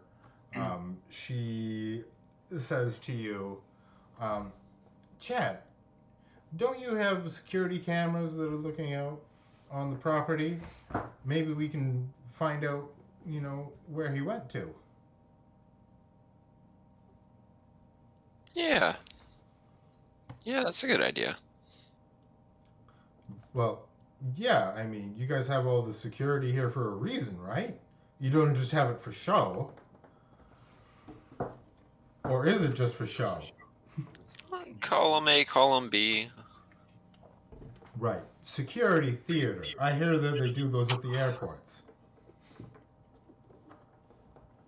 Yeah, let's take a look at what we got on our servers for the last little bit. Right. Going and looking through all of your recent data files on the computers, memory banks for your recording equipment inside and outside, you see that Joey exited from the main entrance of the building about 4 hours ago, while you and Ronin were busy with your various projects. Fire blitz out of his mind, and Viper doing Viper things. I guess I don't know. I was just doing things. You were hanging out like sitting in your room with with a butterfly knife, just doing that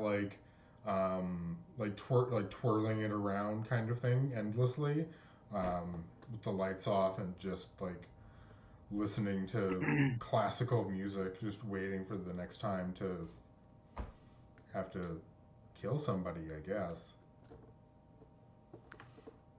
Unless you're not that bloodthirsty and just visualizing. you're just training. Sometime during that, in between moments when Monroe did take a look on him, he slipped out and has gone somewhere. He couldn't have gotten far, as he's, completely just losing it. But however, by now he should be coming to, as the same way Fire has. What direction did he head off into? He headed off. He goes off camera from the front of the building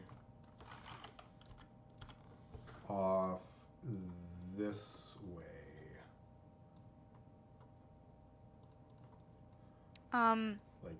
Like a so. Chad, would you be able to, hack into the security cameras? We might be able to narrow it down to an area where he's in to search for him. Is there CCTV in the area that I can go plug into? Yeah. There is the local the local network that you're in for the city area. You could hack into. All right, cool. Does somebody want to just come with me while I go and do that, so that these AV robot cultists don't kill me while I'm plugged in? Oh, I got your back for sure. Cool. Does anybody else want to go with Chad, or just Yeah, I'll I'll hang go. out with the boys. right? The whole dang gang heads out to hang out with Chad as he jacks on to the net. The local bus terminal for the area is located in the access alleyway, just in the back, over here, just in between yourself, the Dream City Brain Dance Bar, and one of the large tenements that many people live in, just across the street. The main bus is that you can jack onto is right there. If you would like to go and do that. Yeah.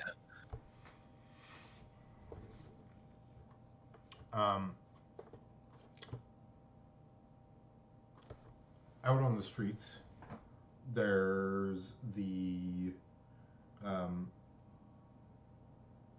you don't see any sign from your front door of any trouble. The street is filled with people passing by and going about their business. The DragonFly AV operators are nowhere to be seen, and the steps of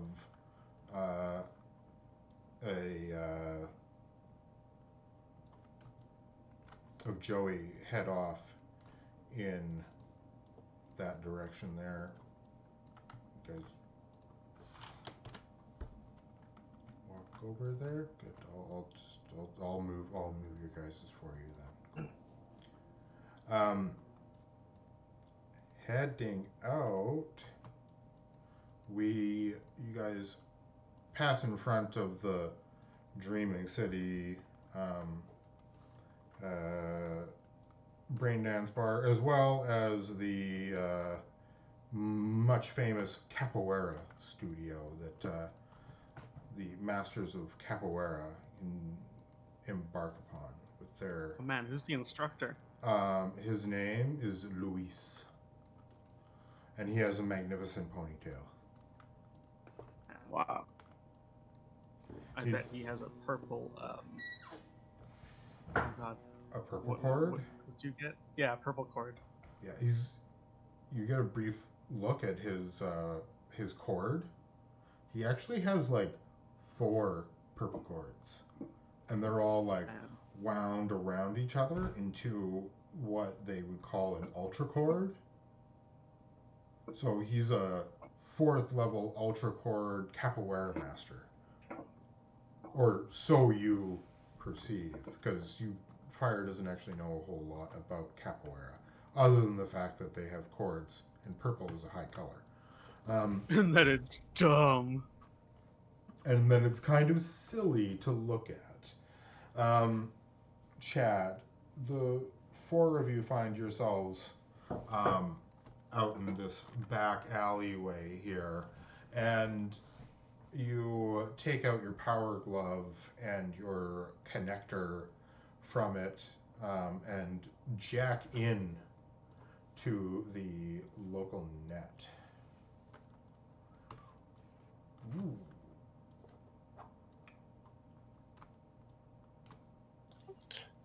Dear goodness. They've got a printer.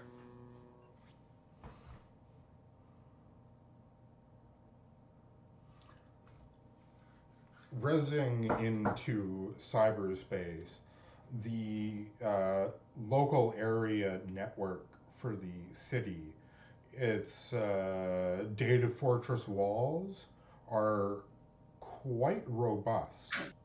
A little bit more robust than you remember them being, but that may have something to do with the area that you guys were in before. These data walls are seemingly quite strong. So, yeah. All right. Oh, I can't select my icon. Can't. Oh, that's pretty strange.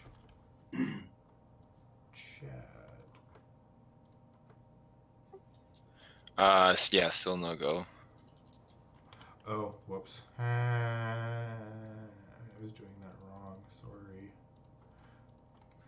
All right. I'm going to. Sorry, this thing right here. That is the CPU, right? Yes. Okay, cool. So I'm going to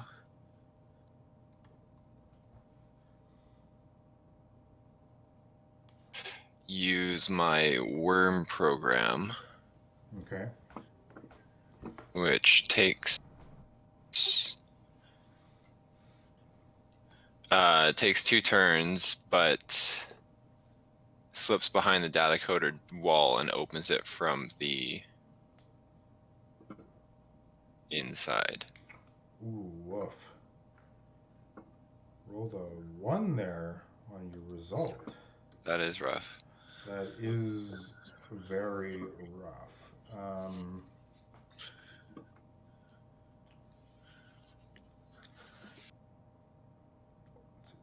the inside, 2 turns, no alert. I see. You activate your worm program.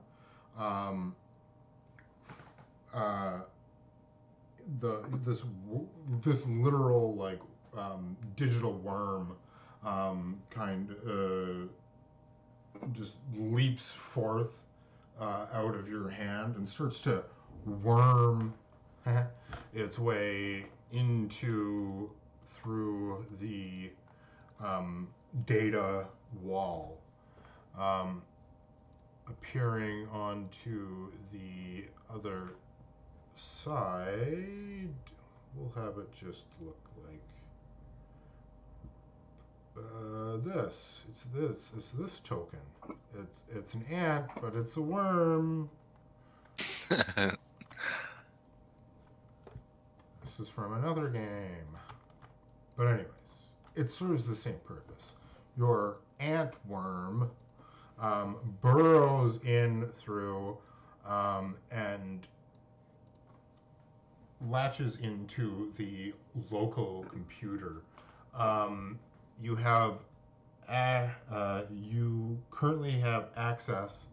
However, you will need to do a quick database search to find any relevant information on Joey's whereabouts.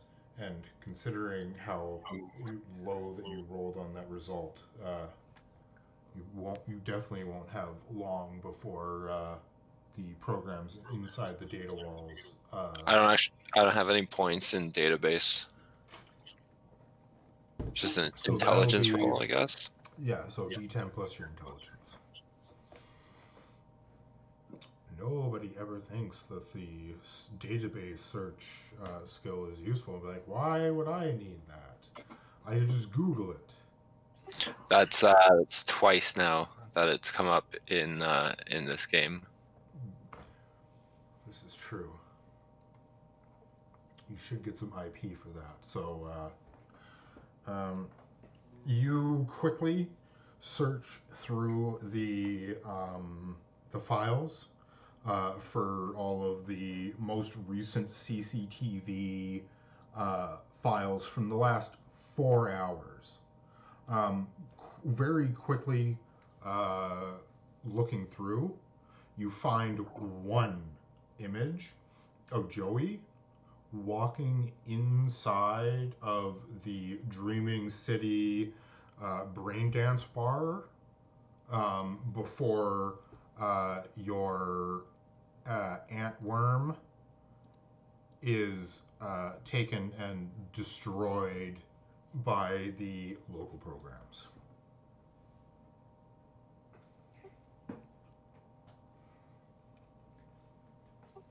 Okay. So we have one location of him further on than that. Mm-hmm. All right.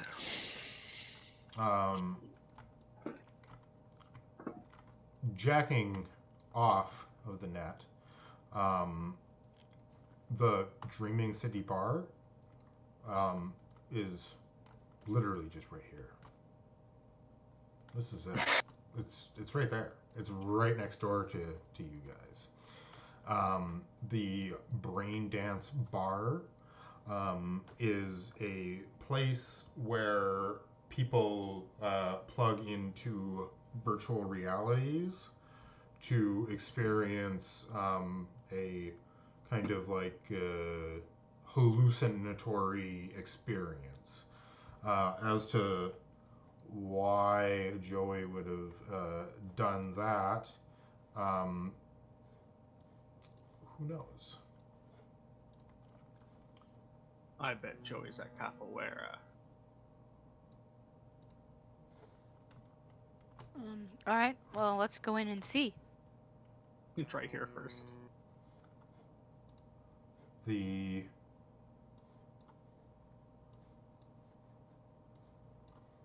man, you guys are huge. I need to resize these tokens properly. I am massive. I am a huge man. Bow before me. Oh no, I'm tiny man now. Oh no. As you guys enter into the space here, a woman behind the desk says, "Welcome to the Dreaming City Brain Dance Bar. Serving the location for the last 5 years. Proprietor of anything that you can imagine will plug it directly into your brain. How can I help you today?" You can plug anything in you want, babe. Aren't you the charmer? Would you like to we're looking rent for a one of our man. booths?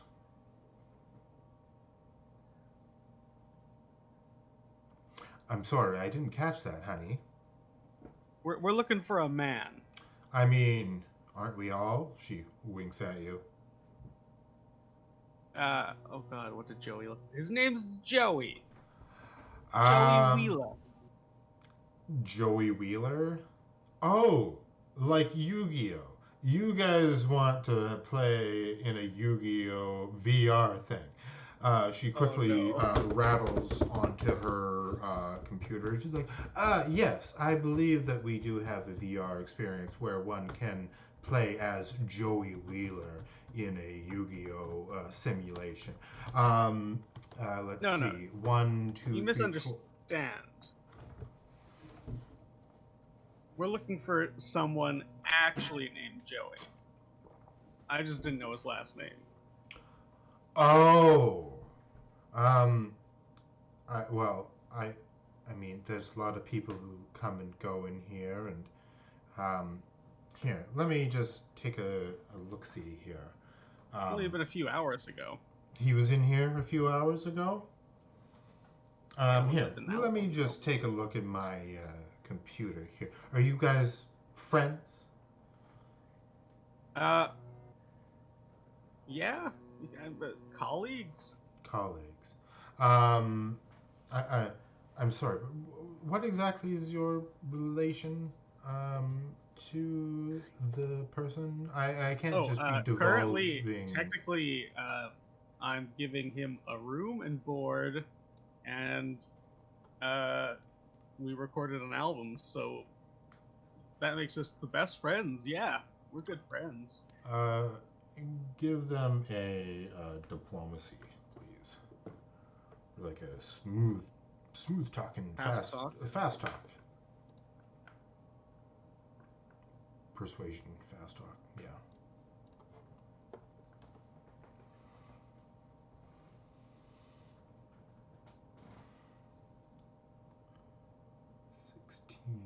Hey, it's not bad.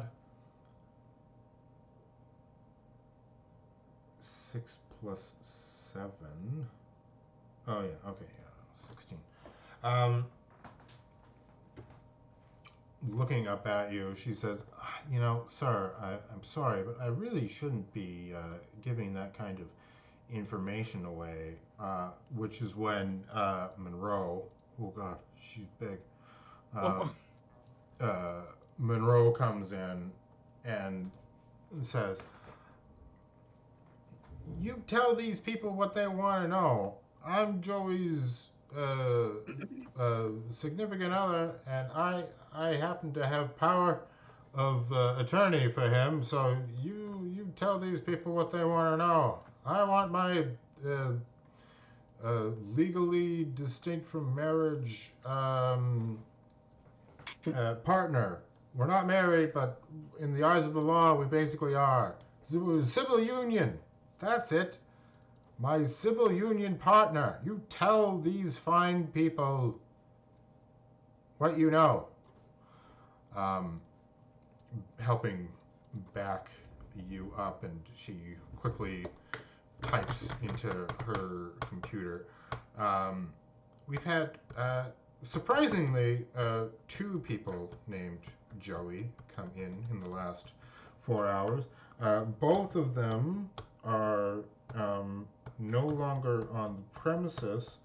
However, one of them did leave just about half an hour ago, and the other did leave about 2 hours ago. I don't have any pictures of where they were or what they were doing. However, if you guys want, I can run the same simulations that they were running beforehand for you. Other than that, I don't know. Monroe, would that be helpful to determine which Joey it was? Would you know what simulation he would want? I mean, truth be told, Joey's had some difficulties with brain dances in the past.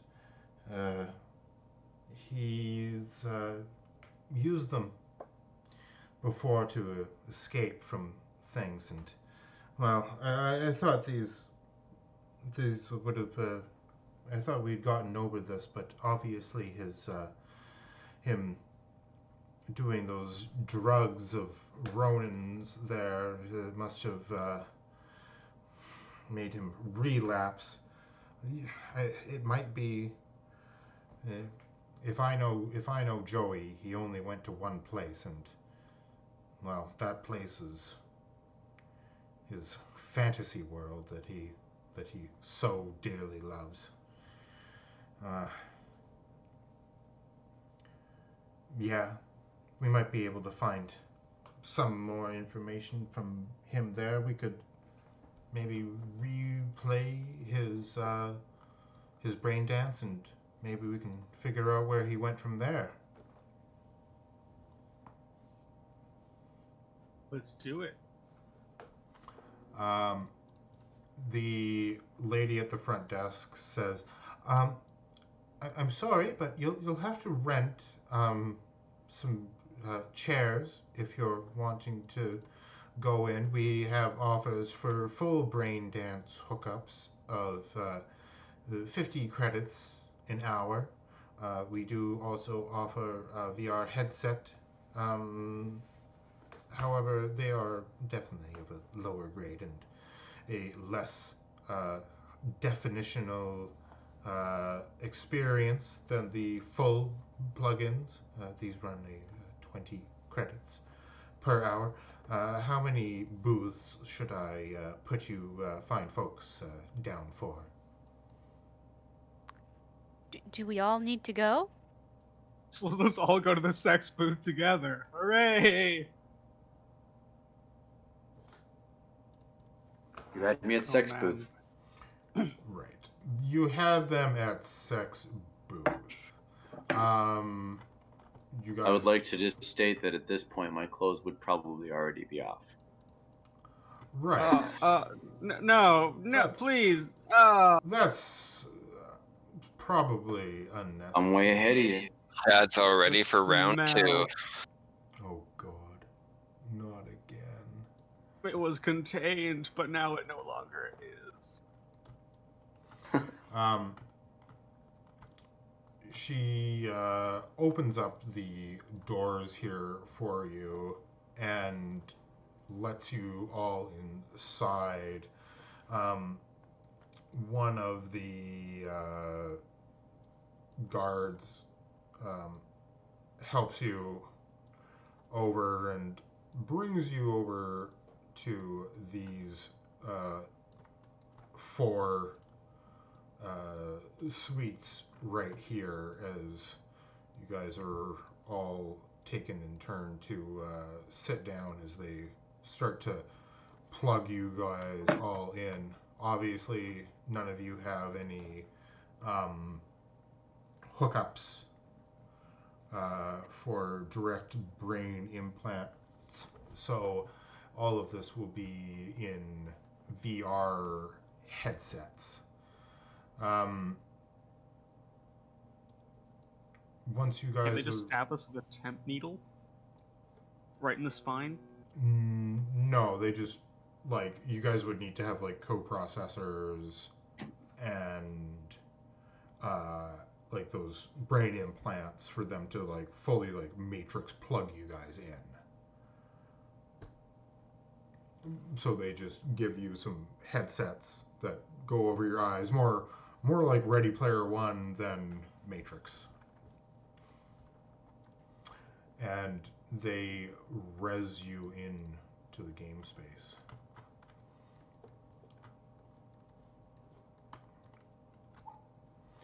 You guys res in, and you find yourselves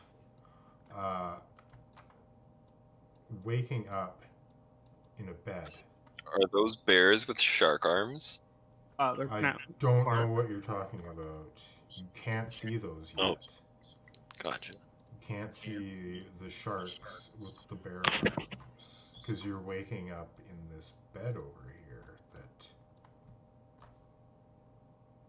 But what you can hear is the sound of a woman screaming as you wake up from your slumber in your elven home, looking around. You see that another day in the elven forest is upon you, and with the breaking dawn comes a terrible noise of a crashing carriage and that of a shrieking bear and a woman in distress. A shark. Surely the barks are on the loose again. What do you do? Is there any weapons around here? You can grab and run a fight? Yes. You grab there are swords and bows and arrows, as well as Grab a staves. There's staves and various other implements to attack with. What do the staffs do? They're long, cylindrical type wooden objects that you can use to hit people with. Oh, okay. I'll grab a just bow. grab a sword. I'll grab a sword. I'll grab a sword. You also grab a sword. I grab bow. You grab a bow, and you guys head out. One of the barks over here. Oh shit. a large bark has knocked over this cart, and a young elven maiden princess is being bravely guarded by her um, half giant guardian as one of the other barks descends in closer to him, um, grabbing the guardian with his large bark hands and beating him in one solid motion. The fair elven maiden screams, "Won't somebody help me, please?" What if we say no? What do you guys do? Can I leap off this cliff and hit the? Oh man. Fuck Can I yes. leap with Bark. him? Yes. I want to hit the bark with my sword. Yes, you do. You do these things. Roll me a athletics check. You find that all of your actions in this world are greatly heightened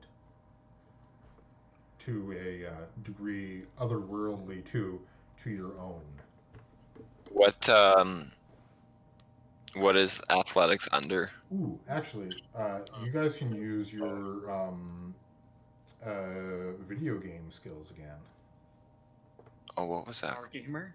Your power gamer Let's skills. double power gamer sword slash this bark. That's right. X sword style. Go.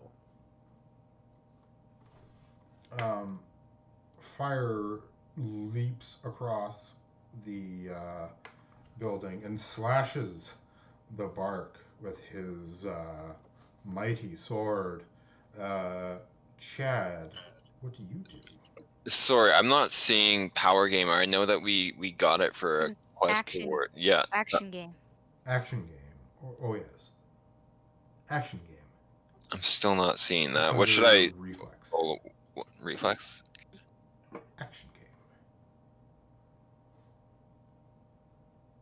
It's the first one in your reflex column. There you go. Excellent.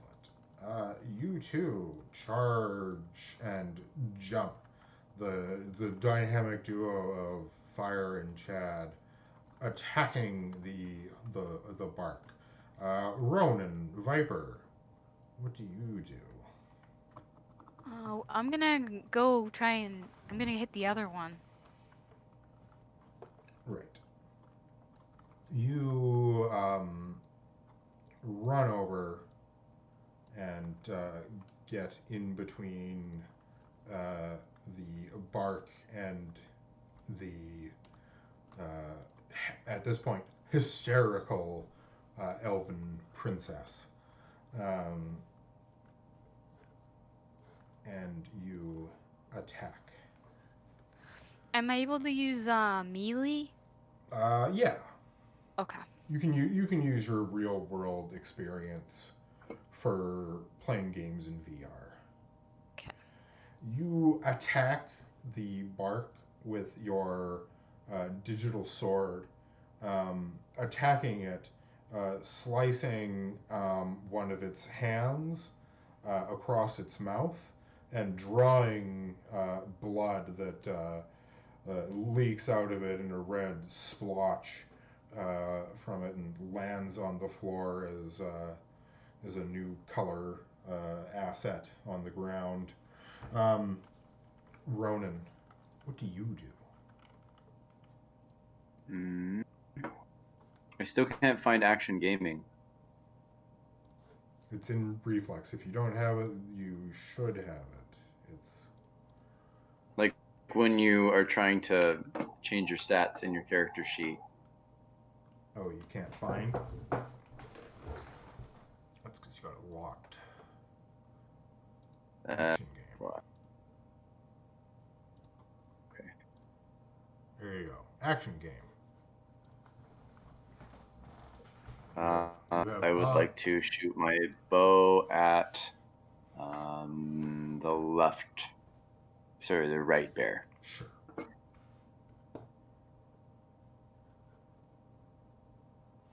I would like to aim at his dick. Ooh. Yikes. If that's the case, you miss then. I can see a little in the picture, tiny little bump there. Don't hit that thing. Oh, okay. Like that's just fur. That's Okay. just That's fur. probably why I missed. That's right. You aim at that, and unfortunately, nothing. Your arrow just goes wide. The bark that is attacking Chad and Fire attacks with one hand and does a large sweeping attack against the two of you, dealing that much of damage. There's no damage reduction for your guys' armor or any of those things in the game. You just straight up get 6 damage each as the teeth of the shark rakes across you. You take half, or actually 1 point of actual real world damage as some feedback from the headsets start to overload slightly for the neural compensators, and they just kind of like give you some electric arcs in your brain as your neural pathways start to singe just a little bit. With that being said, I'm going to add some turns here, and we will have a real good old-fashioned hoedown. Slash. Can I have initiatives from everyone, please?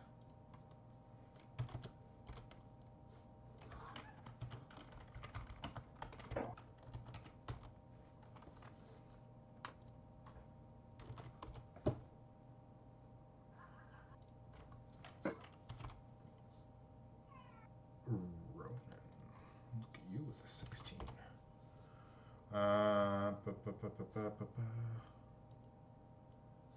23. Very good. Chad, may I have your initiative? Yes.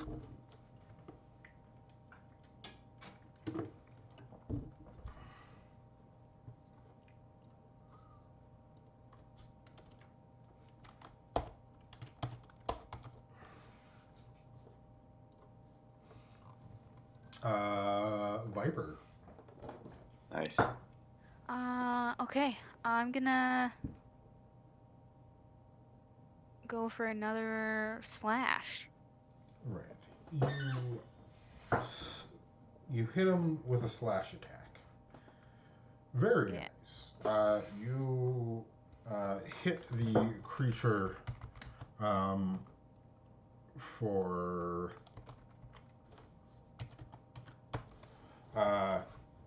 woof. 4 points of damage, which is extremely unfortunate. Yes. Not really feeling the effects of how it really feels in real life. No. Violet's gonna go for another swing. Mm-hmm.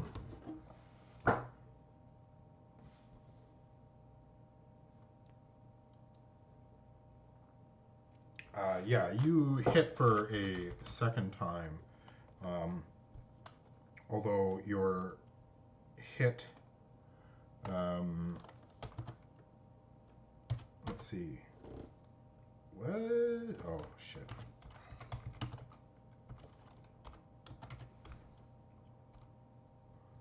Right. You do a wide arc with your long sword, decapitating one of the Barks's arms. The Bark howls out in pain. Ronin. What do I want you? to shoot my bow at the same bear again. Your bow Just has a regular a rate of fire of 3. So you can, depending on how many degrees of success you pass by, you will hit with multiple arrows. So give me another action game.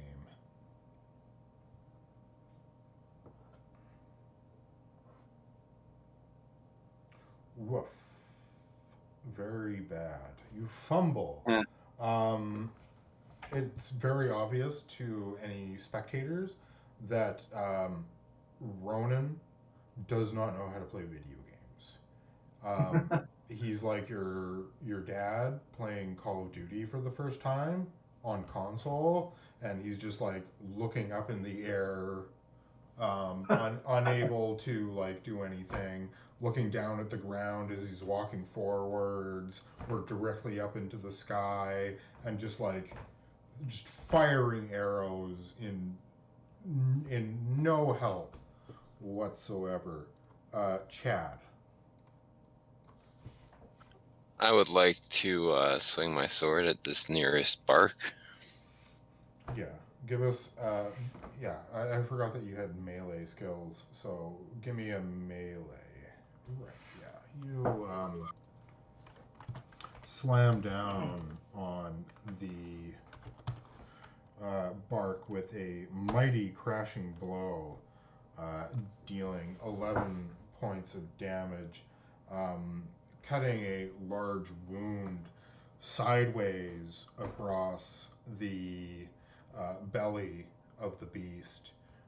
It lashes out back at you, Chad, with a quick 1-2 punch of its shark bark arms, attempting to pulverize you with its shark teeth.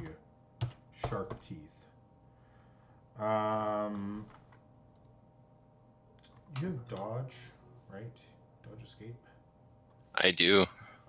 Roll me one of those, please. A tie. Well then. He only catches you with one of these attacks. Either roll really good or roll really bad. You take 5 points of VR damage and another point of real world damage.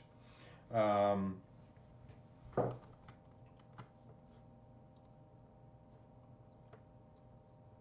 you guys are fighting the barks, can I have an awareness notice from everyone, please?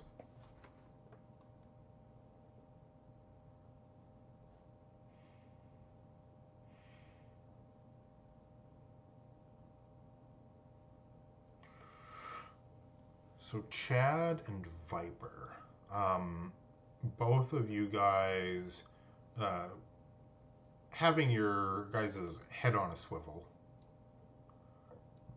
is really good, because you notice from out of the corner of your guys' eyes a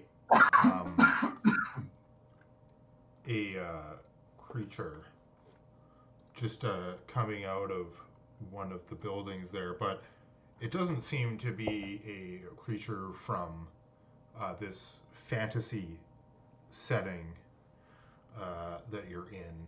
Its polygons keep shifting and turning around in on themselves. difficult to tell what this creature even is, or if it's even supposed to be here. It starts to move in your direction, Fire. Oh no. Meanwhile, this other bark over here with its bloody stump hand attacks you once again, Violet. Punching you. You can attempt to block this with a martial arts skill or an action game. Okay. An escape for wrestling? Yeah. Okay.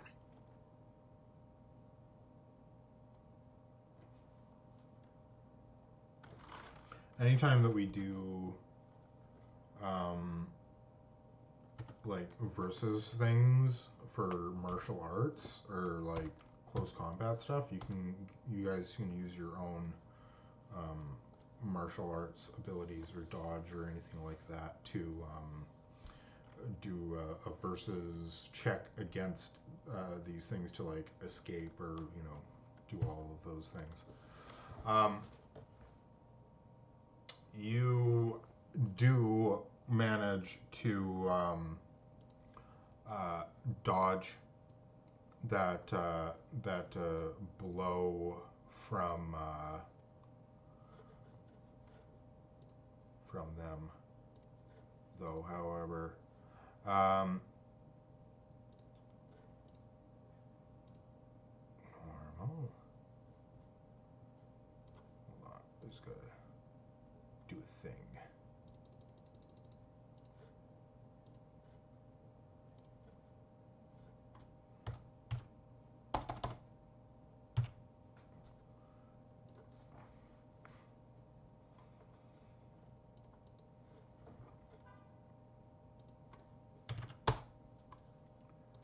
And right. Viper. Back to the top of the initiative here. Okay. Looking at the other creature that has its it's like kind of looks like a glitch. Does it look, I don't know, like malicious? Can I tell if it's has an intent to attack us? It looks like the girl from The Grudge, right? Okay. Like that. Yeah. But Mhm. it's all like glitchy, more like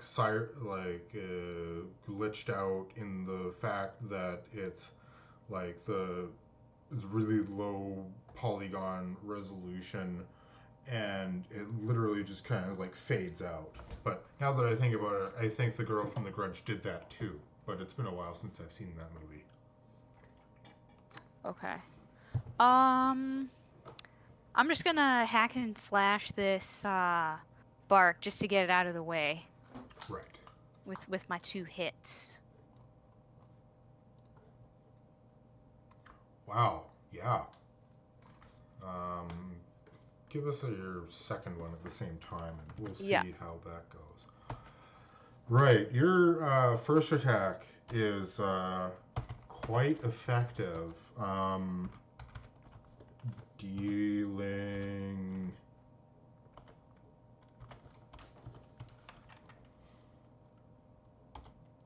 Oh my goodness. 3D. There we go.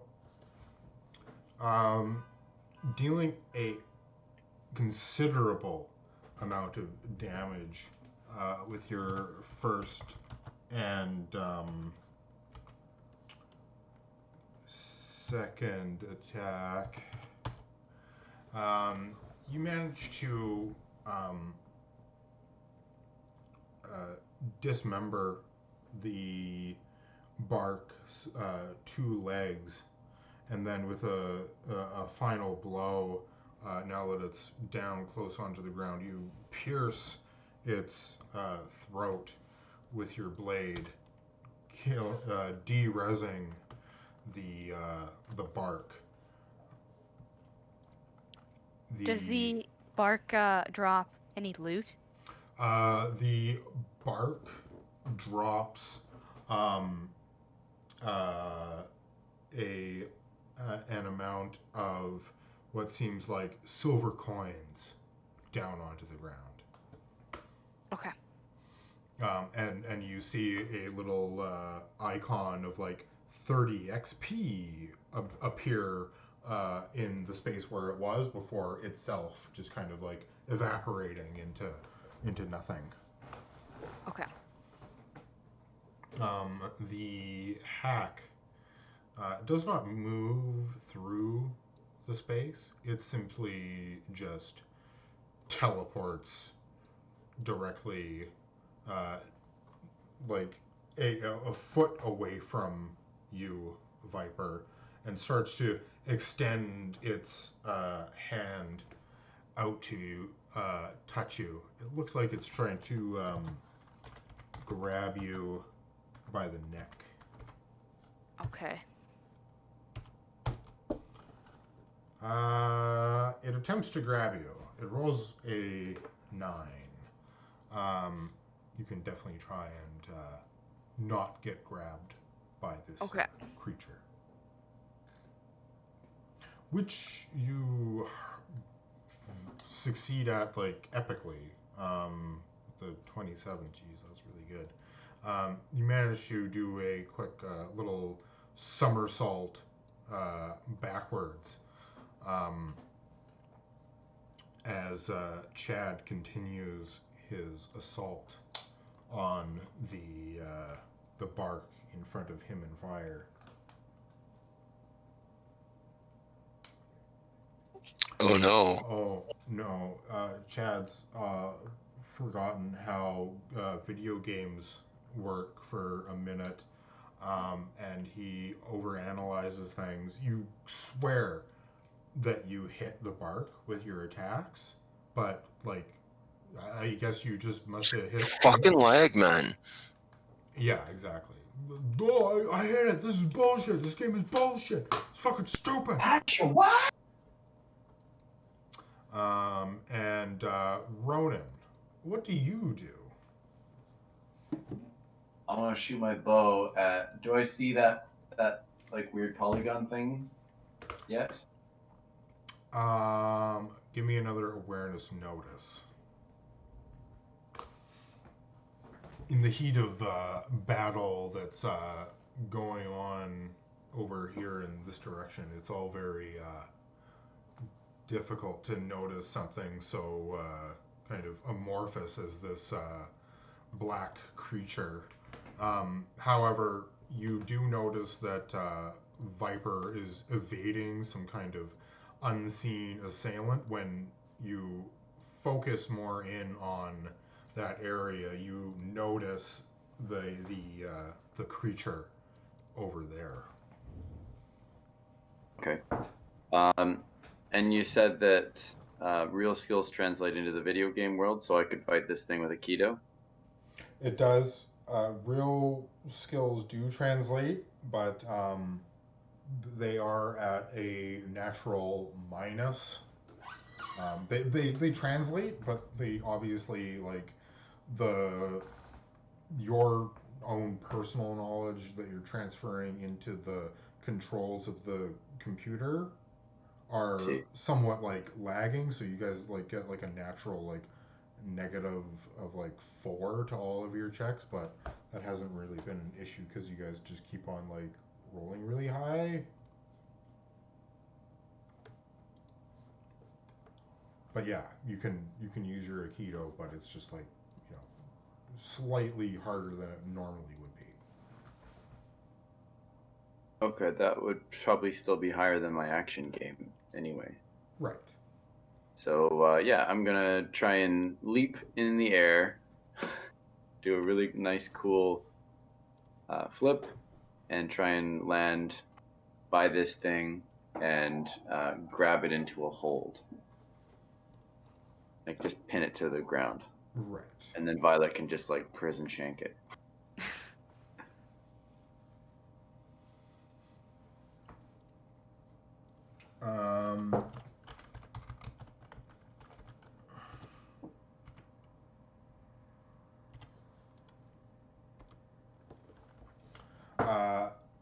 You Sorry. attempt to. It's this. It's +4. It's plus. Because I have +4 for my arms and +4 for just doing an Aikido move. So if it's -4, because I'm trying to Right. transfer. Yeah, but that's your +4. your arms that give you that +4 don't exist in the digital world. Oh, okay. Right. You guys don't actually look like yourselves, by the way. You look like fantasy characters. I should have stipulated that earlier, that you don't look like yourselves. You're characters in a video game. And those characters... Well, I'm still going to do it. Yeah. No. Obviously, you do these things, but the creature does like this kind of shadow meld kind of thing, where when you try and grab it, your arms just kind of like pass through this creature, and you're unable to actually grab it. Each time that you do grab this creature, however, you do take a point of damage.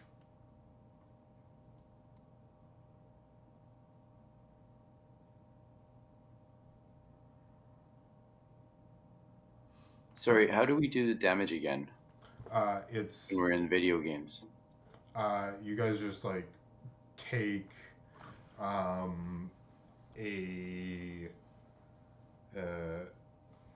oh yeah, I guess we can do. You guys have 25 health. But when I say that you actually take damage, like you take 1 point of real world damage when you touch this creature. Yeah. But you don't take any game damage. Let's see.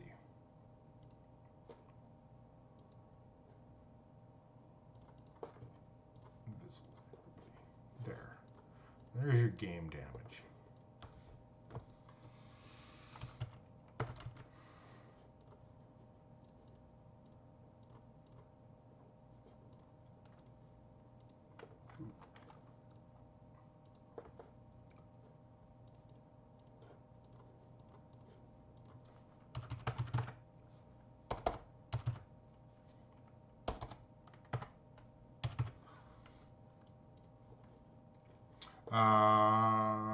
The other bark attacks fire.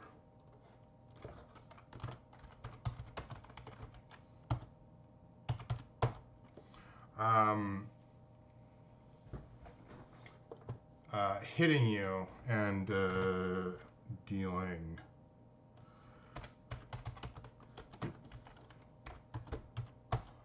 7 points of game damage to you. Fire, back to you. Swing. You swing away.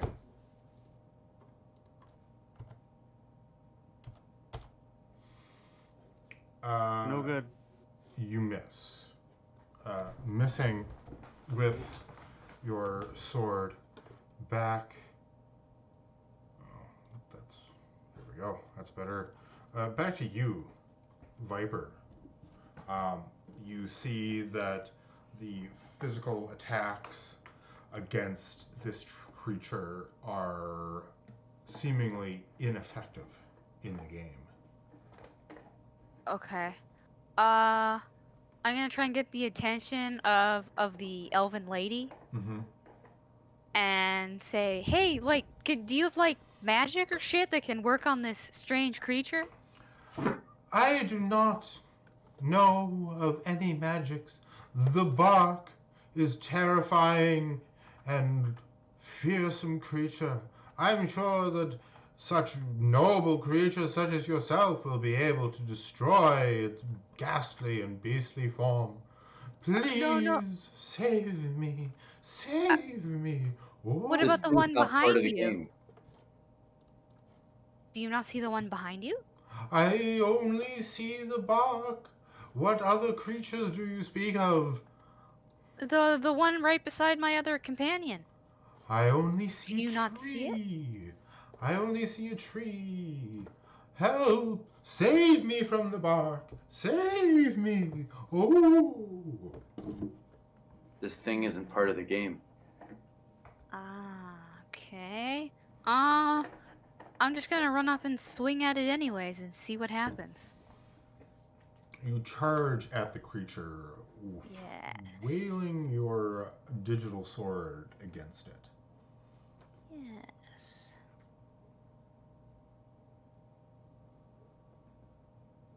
Okay, I'm gonna put 2 lock to see what happens. Oh, that did nothing. Nothing happens. Nothing happens. My- You go in for a good old power cleave with your sword against this creature. However, this creature grabs your arm that you are throwing at them, grabs it in midair, stopping your blow, and then just wrenching your arm on your digital wrist, just breaking the bones of your digital self, dropping your sword down onto the ground. In the real world, a shooting pain registers in your brain that your hand has just been broken, and you take 5 points of real world damage. Okay. The hack goes in to strike you,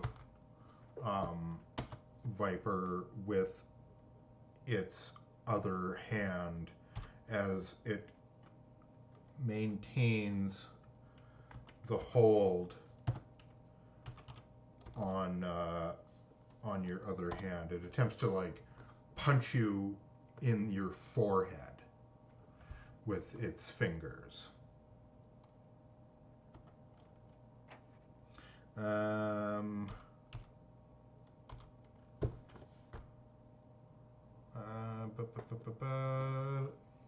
can attempt a dodge against this at a -6. Okay.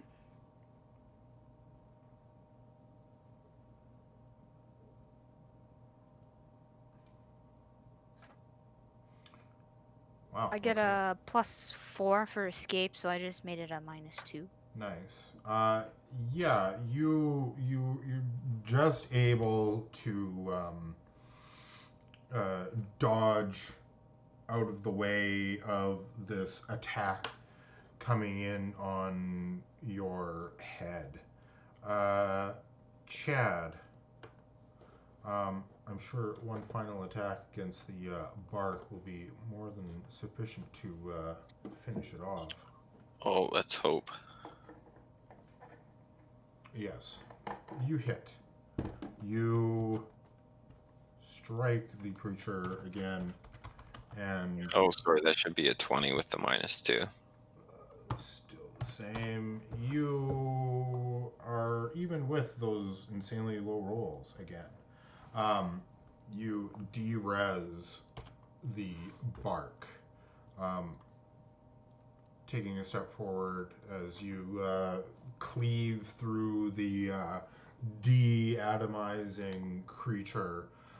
You see across the way the creature again that is deftly overwhelming your friends. Give me a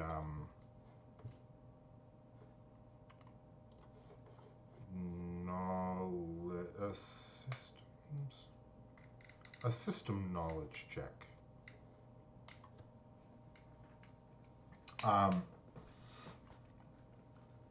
This is a demon program.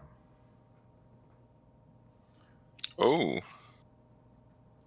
I don't think I have anything for that. As to what specific type of demon program that this is, you're unsure of.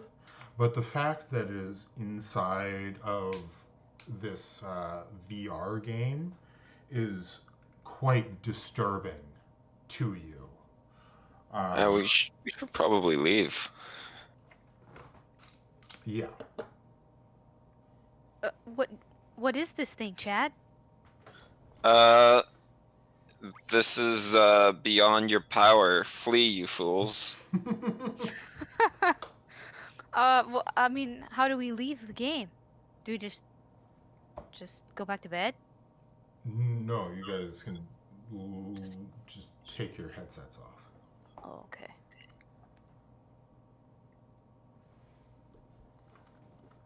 The princess in the middle here starts to say, "Oh, thank you, young brave warriors, for saving me from the barks. You should be greatly and handsomely rewarded. Now please tell me, I need safe passage to the kingdom of Zeldor.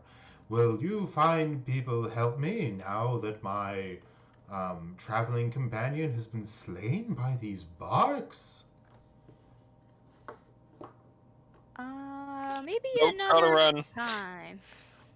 She continues to say these things as you all just quickly take off your VR headsets, finding yourselves back inside of the Brain Dance Lounge. You come back from your guys' experience, the rush of the real world kind of hits you like a ton of bricks. And you're momentarily disoriented as everything, the definition of everything becomes a little bit too much, as the polygon count is way higher in the real world than in VR.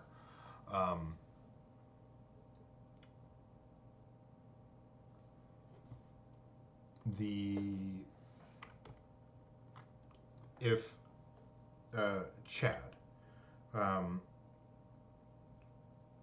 thinking to yourself, if Joey was inside this program, and this demon program was able to do whatever it was programmed to do,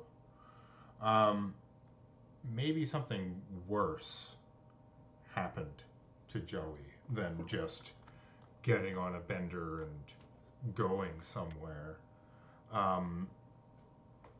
If you were able to find the specific programming inside of the mainframe here of the Dreaming City, you might be able to find out a little bit more information as to what happened afterwards.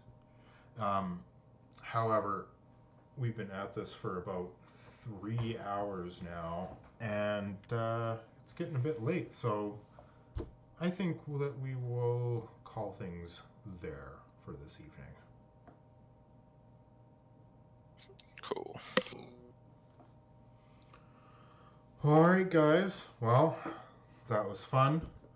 Hopefully that we will continue and wrap this little part up next week. and continue on with the super happy fun times of Cyberpunk. Yeah, man. Thanks for playing tonight. That was fun. Yeah. Yeah, good times. All right, folks. Until next week, I'll see you later.